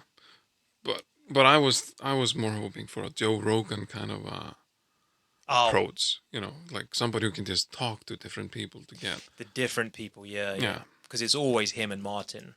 Yeah. Yeah. And it's always just really him, his opinions, how to use things, and which is fine, but it's definitely not what I was thinking about in terms of, you know, getting different perspectives on what's happening in the world from a Christian point of view. Like, yeah. That was one of the things. Because that's good to know that the thing that you were talking of back then pretty much is what I was thinking of it in my head, but I just had this hesitation of, oh no, but what if you go and you say something that someone doesn't like? Or what if I don't know what I'm really talking about? Then you started at the wrong time. Yeah, then I definitely... This is the worst time in human history to open your mouth. It's a shame, isn't it? It's a shame that that's the way it is, but that is the way it is, unfortunately. Yeah. I mean, there's so much even there to be said about like free speech, the freedom to say what you want to say. Me and Pavle, last time we were talking about like freedom itself. What is freedom? And I was saying things to him like, just because you have the ability to say or do certain things, it doesn't mean that you should. But yeah, what you're saying is yeah, it's a shame. But at the same time, that hesitation, I think it's probably a good thing, a necessary thing, because if I had started when I had the idea straight away and just started blurting out, not being aware, you know what, I didn't even know half the complexities and political issues that are happening in the church until I sort of came to Newbold, and just prior to coming to Newbold. So in some ways, maybe it was good preparation, because then now I'm a little bit more aware, and I think you do. Although you do have to be careful what you say, but you shouldn't have to feel like you can't say things. I still feel it, and that's what I'm saying. There's certain things that I will say. There's people who'll be like, he believes that there's a Satan, he believes that there's a devil. Yeah. Yeah, get over it. Right. Really, that's it. That's my perspective. That's what I sounds crazy to me as well, but yeah, just it's about. All right, it's a crazy opinion, but why can't we discuss it rather than just being, oh no, I'm never listening to that person ever again because they think X, Y, and Z.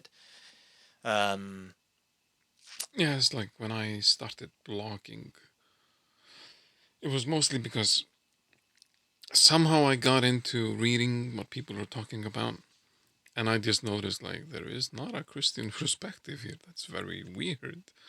And Right. then like week passed and 2 weeks passed, and I'm like, well, let me,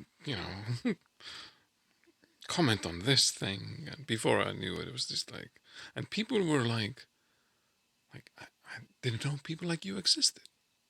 About you? Yeah. Wow. Like, it was such a shock to them. Like, what?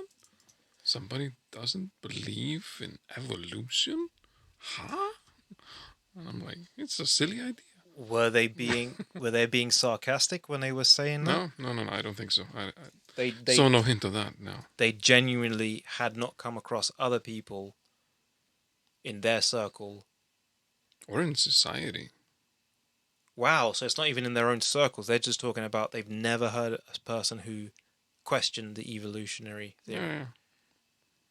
And that's basically why I spoke up, because it was just like nobody. Like, is there nobody who shares my opinion on this? Yeah, that's pretty weird. I think there's a term for that called echo chambers. Oh yeah, big time. Well, let's see what happens with this, because I just think it's fun. I think it's fun to talk about crazy hollow earth theory. Doesn't mean I believe in it, but I would listen to someone who wanted to tell me about it, like the cosmic egg thing. I think the guy's coming out with some crazy ideas. But I'm also fascinated about the whole process of the individual, how he got to a place where, like, why did he even think that? Why did he think? The cosmic egg guy has this thing where he says the planets that we see were formerly suns which split into two, and they're not out. This is the thing. But this is the thing. That's what it does for me. It just makes me go, what? That's crazy. But I wouldn't think the guy's a bad person, or I don't know. There just seems to be, if you express a either crazy view. Okay, maybe. Okay, let me just finish off that point. He says so. Not only are they split into two, and the planets, so Saturn and its twin, whatever Saturn's twin is, I've forgotten which one it is, they were both once one. So then that sun split into two, and now it's a planet, and it's not all the way out over there. It's what we're looking at when we see it. It's all the way out over there at one of the furthest rings of the flat Earth.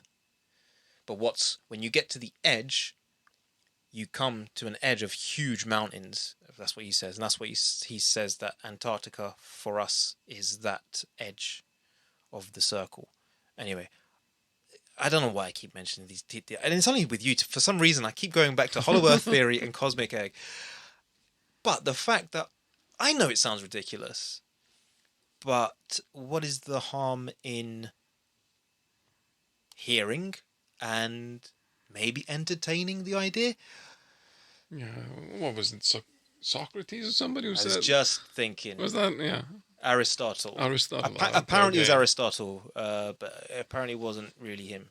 Oh, okay. I think it was one of those. I think it was a misquote. It actually came from one of his students. I think someone, or maybe that was a different one. Well, those are tightly connected. One was the Plato then. Plato was could have been. Well, I think but yeah. Well, what was it? Like, true intelligence is the ability to entertain an idea without accepting it. Yeah. Like you hear something, the Earth is hollow, and it's like, what the beep? Tell me more. I think it's idiotic, but I really want to know what on earth is this? Right. That's my perspective. That's just fun. To me, it is. It's just, wow, you're bordering on being a crazy guy in my head. But to me, that's just, I guess it's the fear of if a person can think crazy ideas, then they're capable of doing crazy things. So then it goes into the whole number 23 kind of Jim Carrey type. I haven't seen the film, but you're probably gonna watch that before Unforgiven, aren't you? Even though I rank that one as like just don't remember. You don't remember. But Unforgiven is just like wow. Well, the only reason why that would happen is because I have that as a copy. So if we want to change that, then have you got a copy of Unforgiven? No. You see, it can't be that good then. You said it was like number 1. You don't even have your own copy of it, man. I got copies of films that I haven't even watched, but I know that they're good films. I would put it in my top 10. I wouldn't say number 1 because who can put? Yeah. Hey, since we're going back Pulp to... Fiction would be in the top 10 as well. So Pulp Fiction, oh my goodness. Don't get me started. That's why the poster is the poster, the film poster. The film poster I have is that one. I had a choice. It was Fight Club, Gladiator, Taxi Driver. Forgotten the other posters I had. You picked the right one. I picked the right one. It's not just that. What an amazing film. But since we kind of go back to that, because I could talk about the crazy and the whole thing about society and you can't talk and you have to be and the whole conflicting ideas, contradictory ideas. Yeah, freedom of speech. But I think I have that kind of character, and I've seen that people just aren't always like that. Yeah. Not by a long shot. It's more like it's rare, which is unfortunate for guys like us. It feels like it does feel like it's one of those things where you don't meet many. The more people laugh and find me crazy, and they think I'm just having a laugh. Like there's no malice. I've never got that kind of vibe, but they just think, oh, it's crazy TAJ with his crazy ideas. But if I repeat the idea, like I had this whole thing when I was working in the city in London, and me and some of the guys, we went away for a trip up north, and on the long train journey, I started telling them the story of Al Bielek. And Al Bielek, if you type his name on YouTube, you'll find Al Bielek is this guy who claims to be a time traveler. Oh, wow. Exactly. That's what I thought when I saw the time. I was like, "Who that?" And he's got. You think this is long, 3 hours?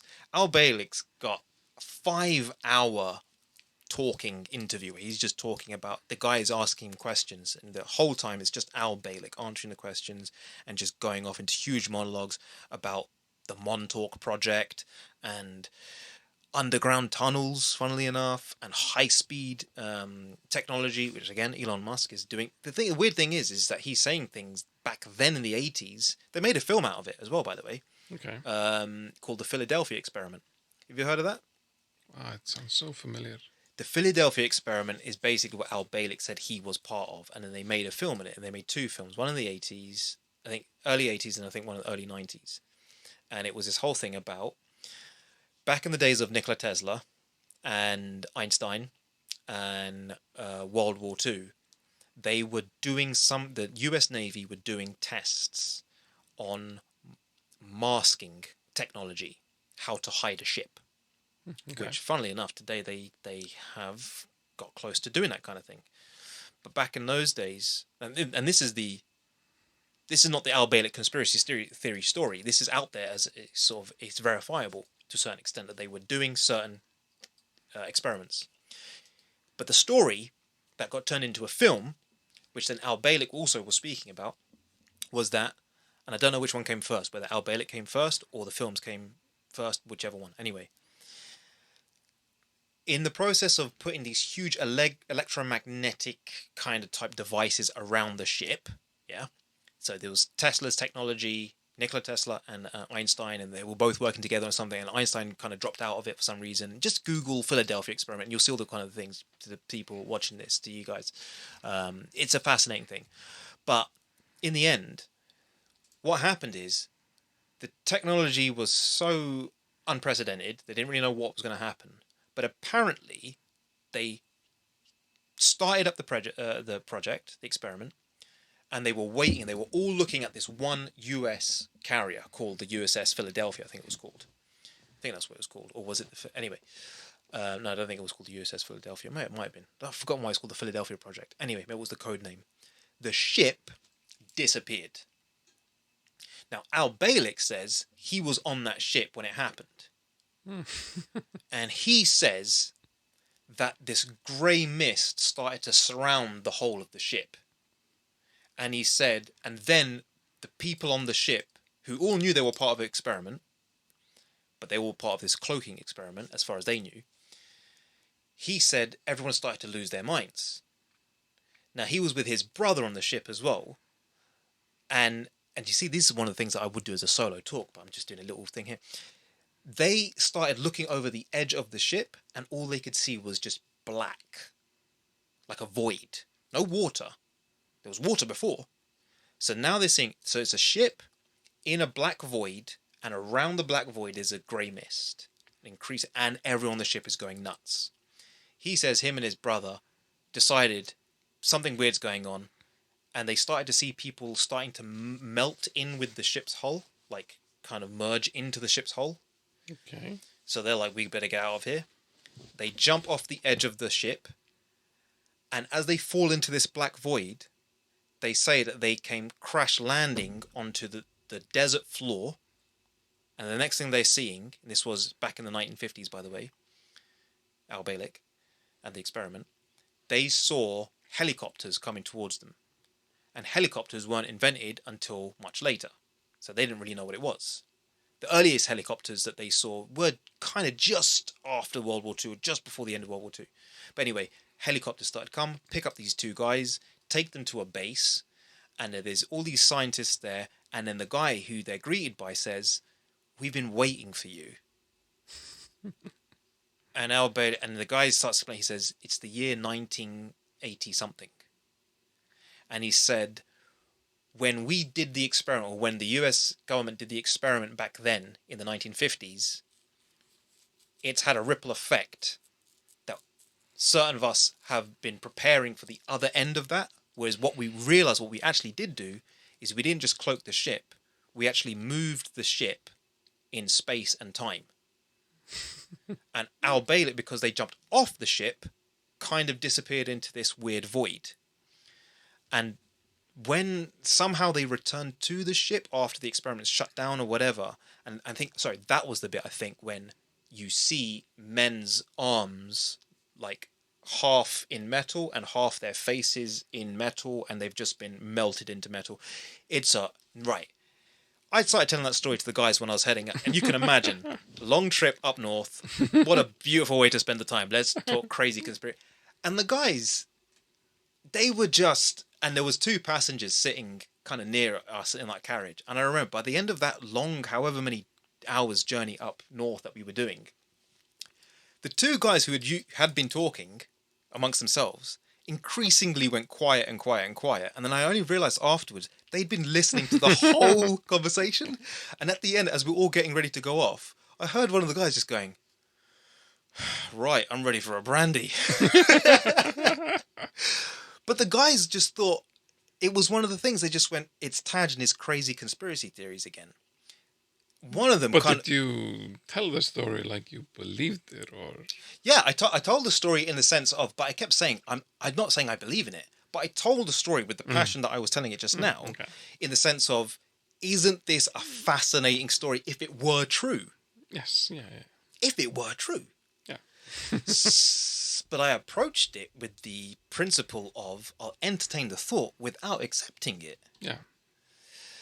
But you can't do that these days. That was a really long thing about the Philadelphia experience. That's the kind of thing where people have... Is this guy still alive? Al Bielek? Yeah. No, I don't think he's alive anymore. I could probably show you the video of... No. Let me investigate it. Oh, okay. On my own. That's what you want to type in, is Al Bielek. But I'm curious to know if he's alive now. That would be... The man who travelled through time and space. Yeah, he was this old. That's the screenshot of the video. Okay, that's that like I was 20 listening years to. ago or something. So he is. Yeah, that was filmed a long time ago. Likely.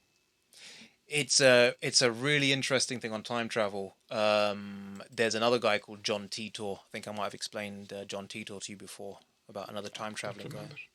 Don't remember. I would love to ask him if he believes the Earth is flat or not. Al Bielek. Because one of the funny things about time travel is that it doesn't make sense unless you're on a flat Earth. Wow. Why? That's interesting. Why well, do you the say that? Earth is traveling at crazy speeds in space.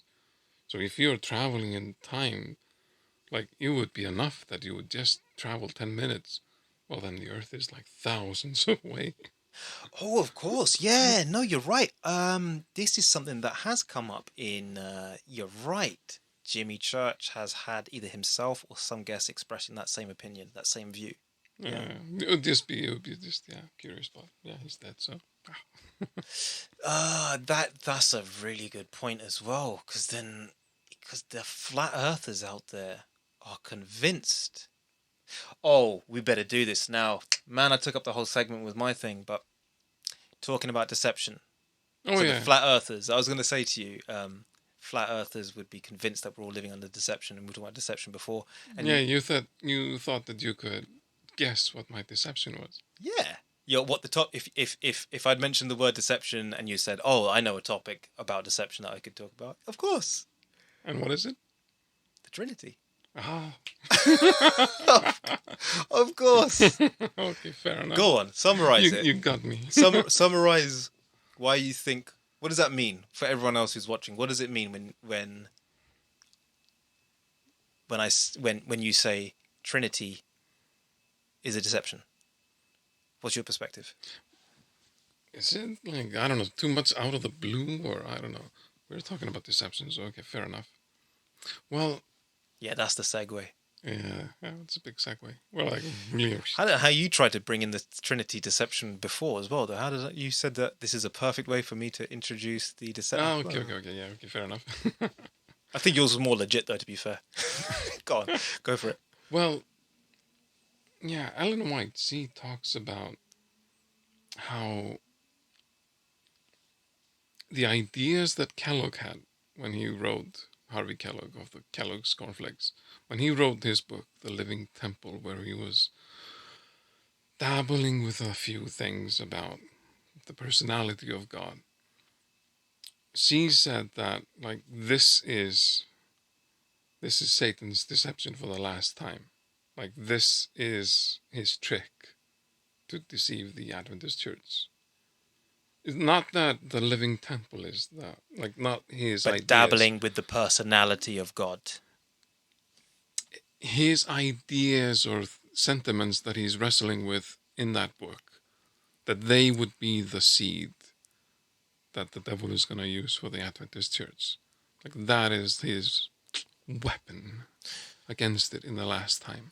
Wow. And that is just like wow. I mean, that's super interesting in my opinion. Like, wow, that's interesting.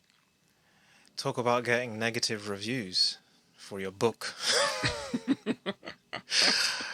Yeah, imagine like he's going to a general conference, and you know, his big thing is like this book that he's trying to get published. Like, he's written it, and passed copies around, and he's hoping to, maybe introduce it in the general conference meeting, like, this once a year where everybody gets together and hopefully have the support of the founder of the church, to some extent the founder. Well, I mean, introduce it to the church and, get people excited about it and all that kind of stuff. And instead, like, I'm sure we know who, but it probably doesn't matter. Somebody comes up on, to the pulpit and was like, we have a letter here from Ellen White, and she wants it to be read for the whole congregation. And it was basically like, this book is evil. It should be taken off the market. Like, it shouldn't, it should just disappear.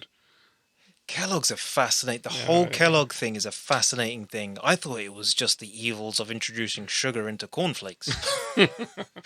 But apparently the guy was going off on some... According to I guess not just Ellen White, I think there was many in the church as well who were not comfortable with what he was saying. He was going into pantheism, was he? Or... Okay. What he was going into is very innocent.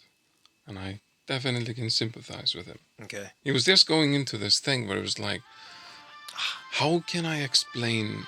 Oh, okay, never mind. Man, it just... You know what? I'm almost tempted to take the ad break music out. There's no ads, it's just music. And it comes at wrong times. Think of all the money you're going to make. I need sponsors. I need this interrupting music to be worth it. You were just about to explain the heresy of Dr. Kellogg. We're going to do this into the last segment as well, and then that will be the last segment. So join us again in 2 minutes for more with Halldór Magnusson.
Say hi, Bob. Hi, Bob. Yeah, I'm getting bored of the Bob. Headless Bob. What's the point, though? Well, he's not headless. He's just the head. Well done, Halldór. You cracked the code that I didn't discover. until I, yeah, he's not headless, is he? He's clearly not headless. Enjoying the show, Bob? I hope so. I definitely am. We're going to have to put you away and get straight back into it. I always try and time it with the music. Yeah, that music just, I don't know, certain things have become established in this now, and I'm not so sure I like it. Might have to change certain things. Might have to change the music. Might have to get rid of Bob. Might have to get rid of Silent Bob. Might have to get rid of the break music. I don't know. Tell me your thoughts. Let me know what you think, because it's good in some ways because it does keep the conversation from getting bogged down in any one conversation too much, but then it also allows things to just get derailed. But let's not do that. You should probably skip the alien guy. You think I should get rid of Larry? Yeah, I think so. Or at least make him, like, you know, to the side. Because right now it feels like this is alien talks. It is though, isn't it? We've spent a lot of time talking about the Second Coming being a spaceship, and I think he's... But you're not going to talk just about aliens. No. I'm not just going to talk about aliens, but I'm also not just going to talk about Jesus and faith and Christianity perspective. So this is kind of why I had to have the two. Not that was intentional to have them both, and that's kind of weird. I just realised it now. But yeah, that's what I mean. Like in some ways, that does kind of represent the scale. You're like Jesus and faith and Christianity on that side, and you'd think, how does that connect in a podcast which also discusses aliens? But then, you know, if you listen to some of the things I've listened to, you can see the connection. Oh, one thing I didn't mention to you about before we go back to Kellogg. One thing I did mention to you about the whole alien thing, which also gets me very suspicious. Which within the alien community, they don't talk about this. I say the alien community, the researchers of aliens, UFOs, all that kind of stuff. Just checking the recording. Is there was a guy called Joe Jordan, and he started doing research into these abductions, and he said, I think I might have mentioned this to you. I'm pretty sure I have already, but since we're talking about it, again, benefit everyone else. He said that he was the only researcher amongst those who were researching these things who started to make the correlation between when an abduction would stop, right? So most people would have alien abductions happening to them, and they would say it was happening against their will. And it was usually really horrible things that would happen. There's a guy called... I've forgotten his name now, but Joe Rogan got him on his podcast and started talking to him. A classic example of a guy who was abducted by aliens and didn't have a good experience. I'll just say probes, alien probes. I wouldn't even say, you could probably work it out. But that guy had this experience, really nasty experience, of what happened in his abduction. A lot of these alien abductions really do scar people. They're not good things. There are a growing number of people now who are starting to embrace the alien abduction thing, which to me makes it sound like it's on the same level as like embracing ghosts. At one point, people were scared of ghosts and like, oh, ghosts are terrible things. And then people started to want to talk to ghosts and talk to the dead. And then so they start to come into your life more happily and less menacing. Well, anyway. I mean, it doesn't seem like we don't seem to have alien abductions until, you know, a certain time in history. Right. When people start to believe in, you know, some kind of alien race somewhere out there. So it wouldn't be in the Middle Ages. So it does seem to have a lot to do with just what people believe. Maybe there is a real spiritual element to it. But, you know, it wouldn't make no sense to me that it was actual alien abductions.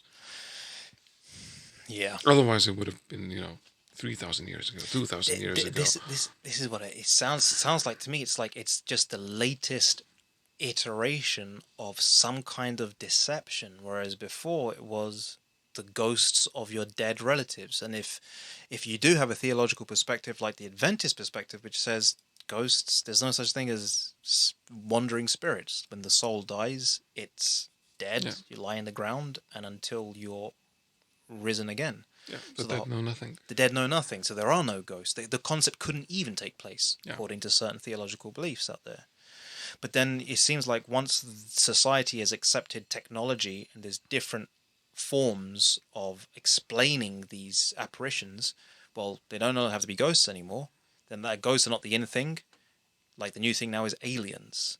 And that fits in with the society's perceptions of belief. So the masquerade, the deception goes along with that. But anyway, what I was going to say, Joe Jordan said that he started to correlate the one thing that would stop these alien abductions was the mention of people mentioning the name of Jesus. Oh, wow. So when they mention, it's fascinating. When they met, and he started to go down that route, and he started to join, and there was a whole group that started to come out of it, which started to then make the correlation between aliens and spiritual aspects, and that this may actually start moving more into the realm of not just, these aren't just aliens, or these aren't aliens, this is maybe perhaps demonic. Because why would an alien stop at the name of Jesus? And then you start to think, well then who is Jesus to that alien? Yeah. I want to ask one thing as well before we go back to the Kellogg thing, since we're talking about this and all this kind of weird spooky stuff. I mentioned this just for laughs when I was doing my very first podcast. I was talking about how my room's always messy, and this podcast giving me a good excuse to get things clean, and how if I leave something here one day and I come back, and even though my room's unorganized, I know where I've left it, but then just when I need something, it's no longer there. Now, I've heard many people say that those things that aren't there when you're sure you put it there, and then when you go back to the same place after you've been turning the house upside down to find it, it's there again. There's a lot of people who say, it's those gremlins, it's those elves, it's those cheeky little dwarves that you can't see.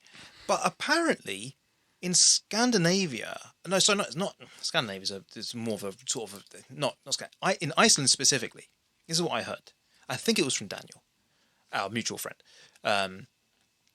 He or someone was saying that seeing elves and dwarves and goblins is normal in Iceland. Is that true?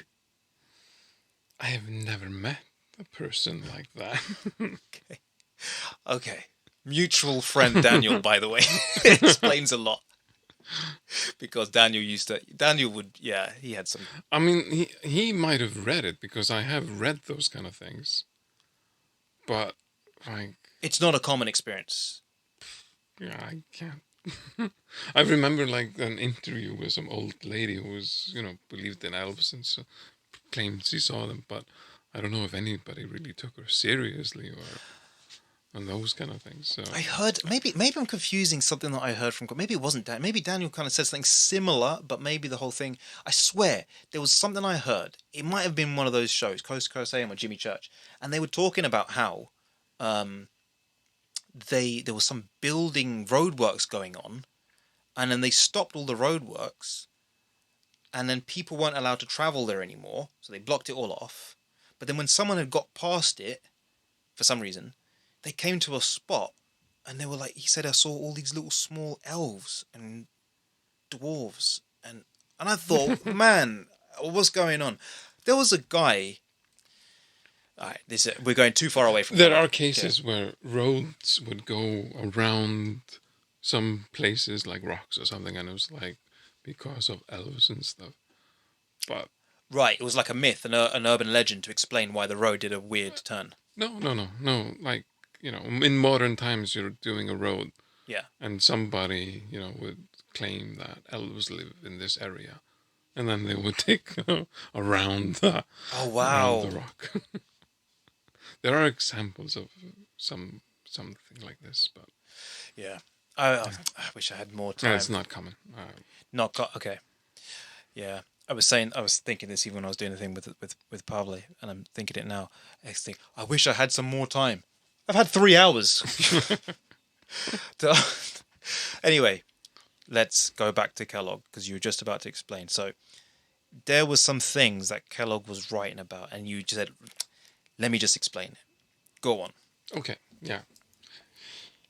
So his book was so very much like, just Ellen White did not want this book published. She wanted just dead and buried.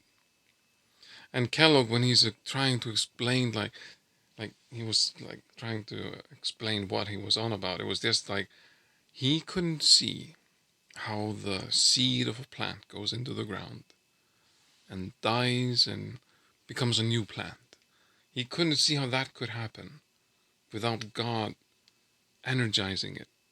He wanted God in that process. Like that was what he was trying to articulate. Right. And he ended up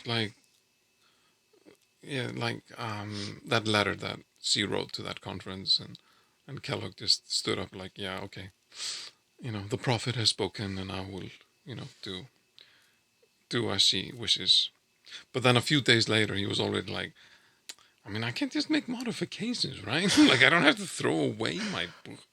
Like, that seems like drastic. So he started trying to figure out how he could make changes to his book that would still be pleasing or acceptable to the church. But that in his book, that was the only thing that he was really trying to wrestle with, that God had to be in the tree making it grow. Like he couldn't see how this could be just dead mechanical, or just mechanical stuff. God had to be involved. And after all this stuff, he was like, okay, I can see now how it's wrong for me to say that God is in the tree making it happen. And this was like Ellen White's main point. Like, no, God is in heaven. He's a being. He is in heaven. He is not in the things that he made.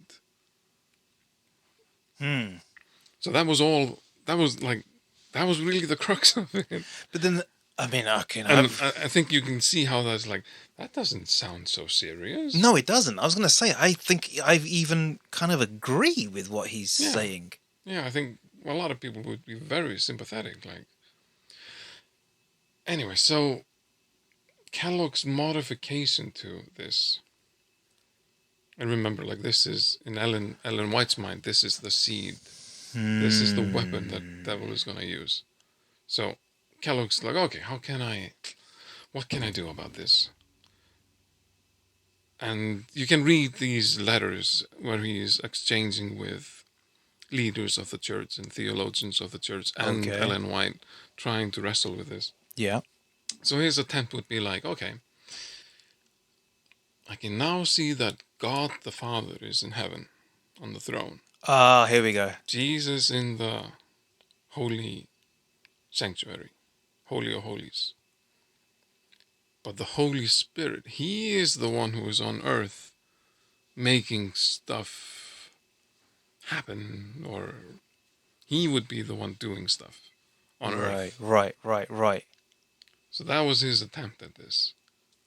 And in one of the letters, somebody's talking to him. So it's not Kellogg writing this, but this is somebody who had a discussion with him, and he's writing to William White. Probably William White. I think I'm remembering that correctly. Okay. That's Ellen White's son. Yeah. What are you saying? Like, so Kellogg said to me that he started to believe in the Trinity, and there's God the Father in heaven, God the Son in the sanctuary, and the Holy Spirit is here on earth doing his things. And this guy writing to William White is just like, I try to reason with him. I try to explain to him how this goes totally against, like, the Adventist faith or the Bible. And so that hints at the early Adventist pioneer faith did not have a Trinitarian view. Oh, not even the slightest. Wow. Like, just that was enough to just cause all this division. So, in his letters when he was trying to argue with this, like the leader of the church, like the general conference president, like Ted Wilson is today, that would be George Butler? Yeah. Okay, I remember that name. Yeah, I remember that. So he is debating with him, Kellogg is debating him with, is the Holy Spirit a person? And basically Kellogg says, like, after talking to all you guys, I think the problem with my book could be summed up in one question: is the Holy Spirit a person? and George Butler says no, and Kellogg says yes, and that would be like, That was. Oh man! Unfortunately, the ad music, and that's taken us into the last 10 minutes that we have. When we come back after 1 minute, we'll have to wrap up the show, I'm afraid. Just when it was. Oh man!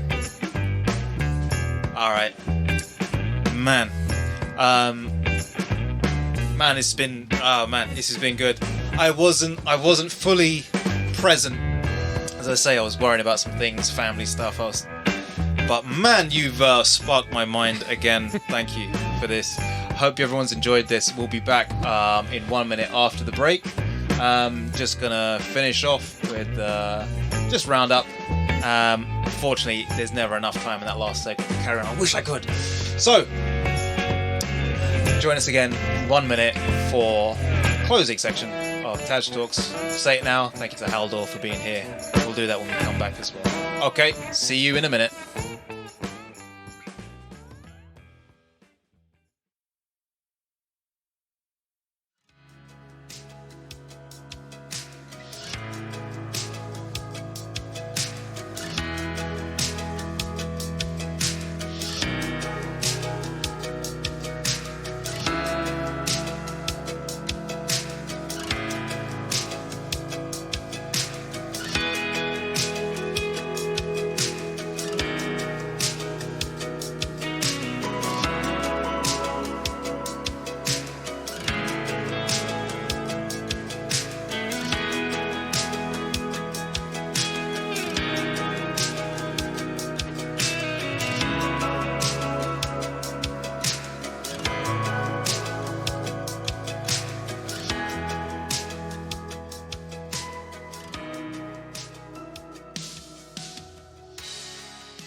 Okay, welcome back to the end. That's it, everyone. Another TAJ Talks, talk number 5 has been done. I want to say massive thank you to Halldór for being president.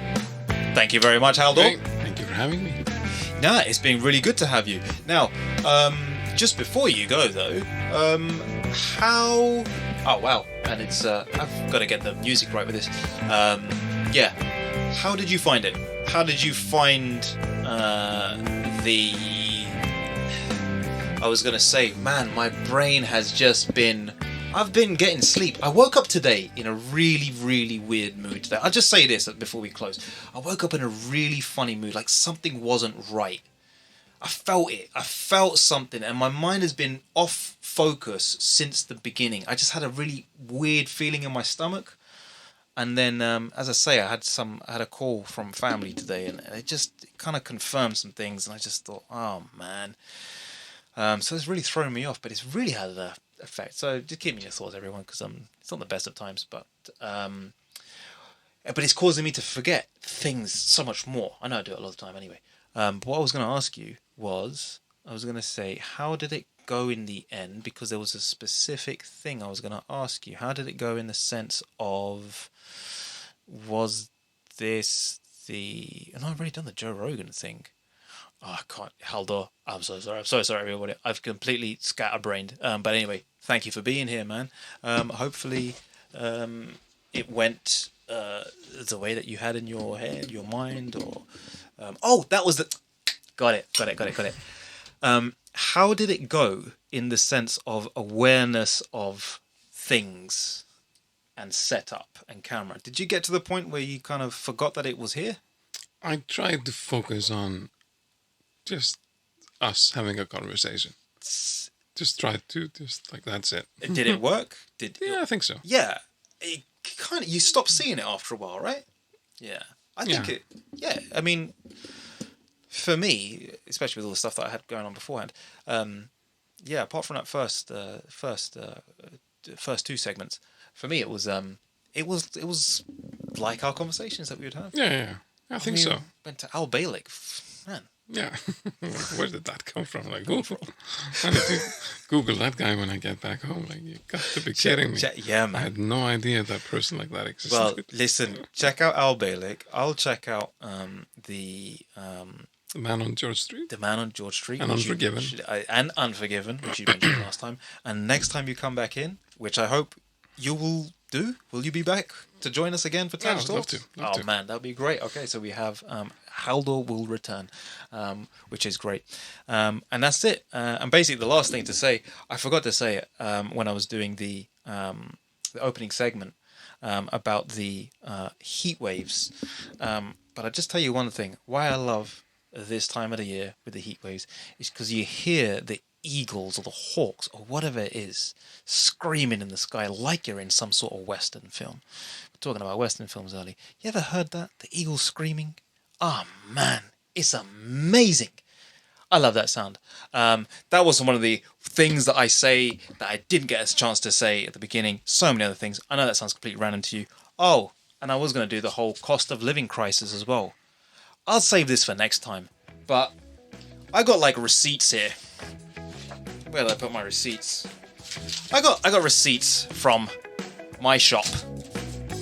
I gotta go into this next time. I gotta tell you, man. It depends where you shop. There's no crisis for the shops I'm shopping at, and they're within easy reach of everyone. I think anyone. So anyway, so trying to end it on a positive. Usually it's bus-sized asteroids coming to destroy the world. I'm trying to say, stay safe, everyone. Stay upbeat. Life's challenges keep coming and going. But we'll all get through it. And stay safe, stay happy. So, with that, I will say thank you for watching, and I shall see you in the next talk. So, in case I don't see you, God bless, good afternoon, good evening, and good night.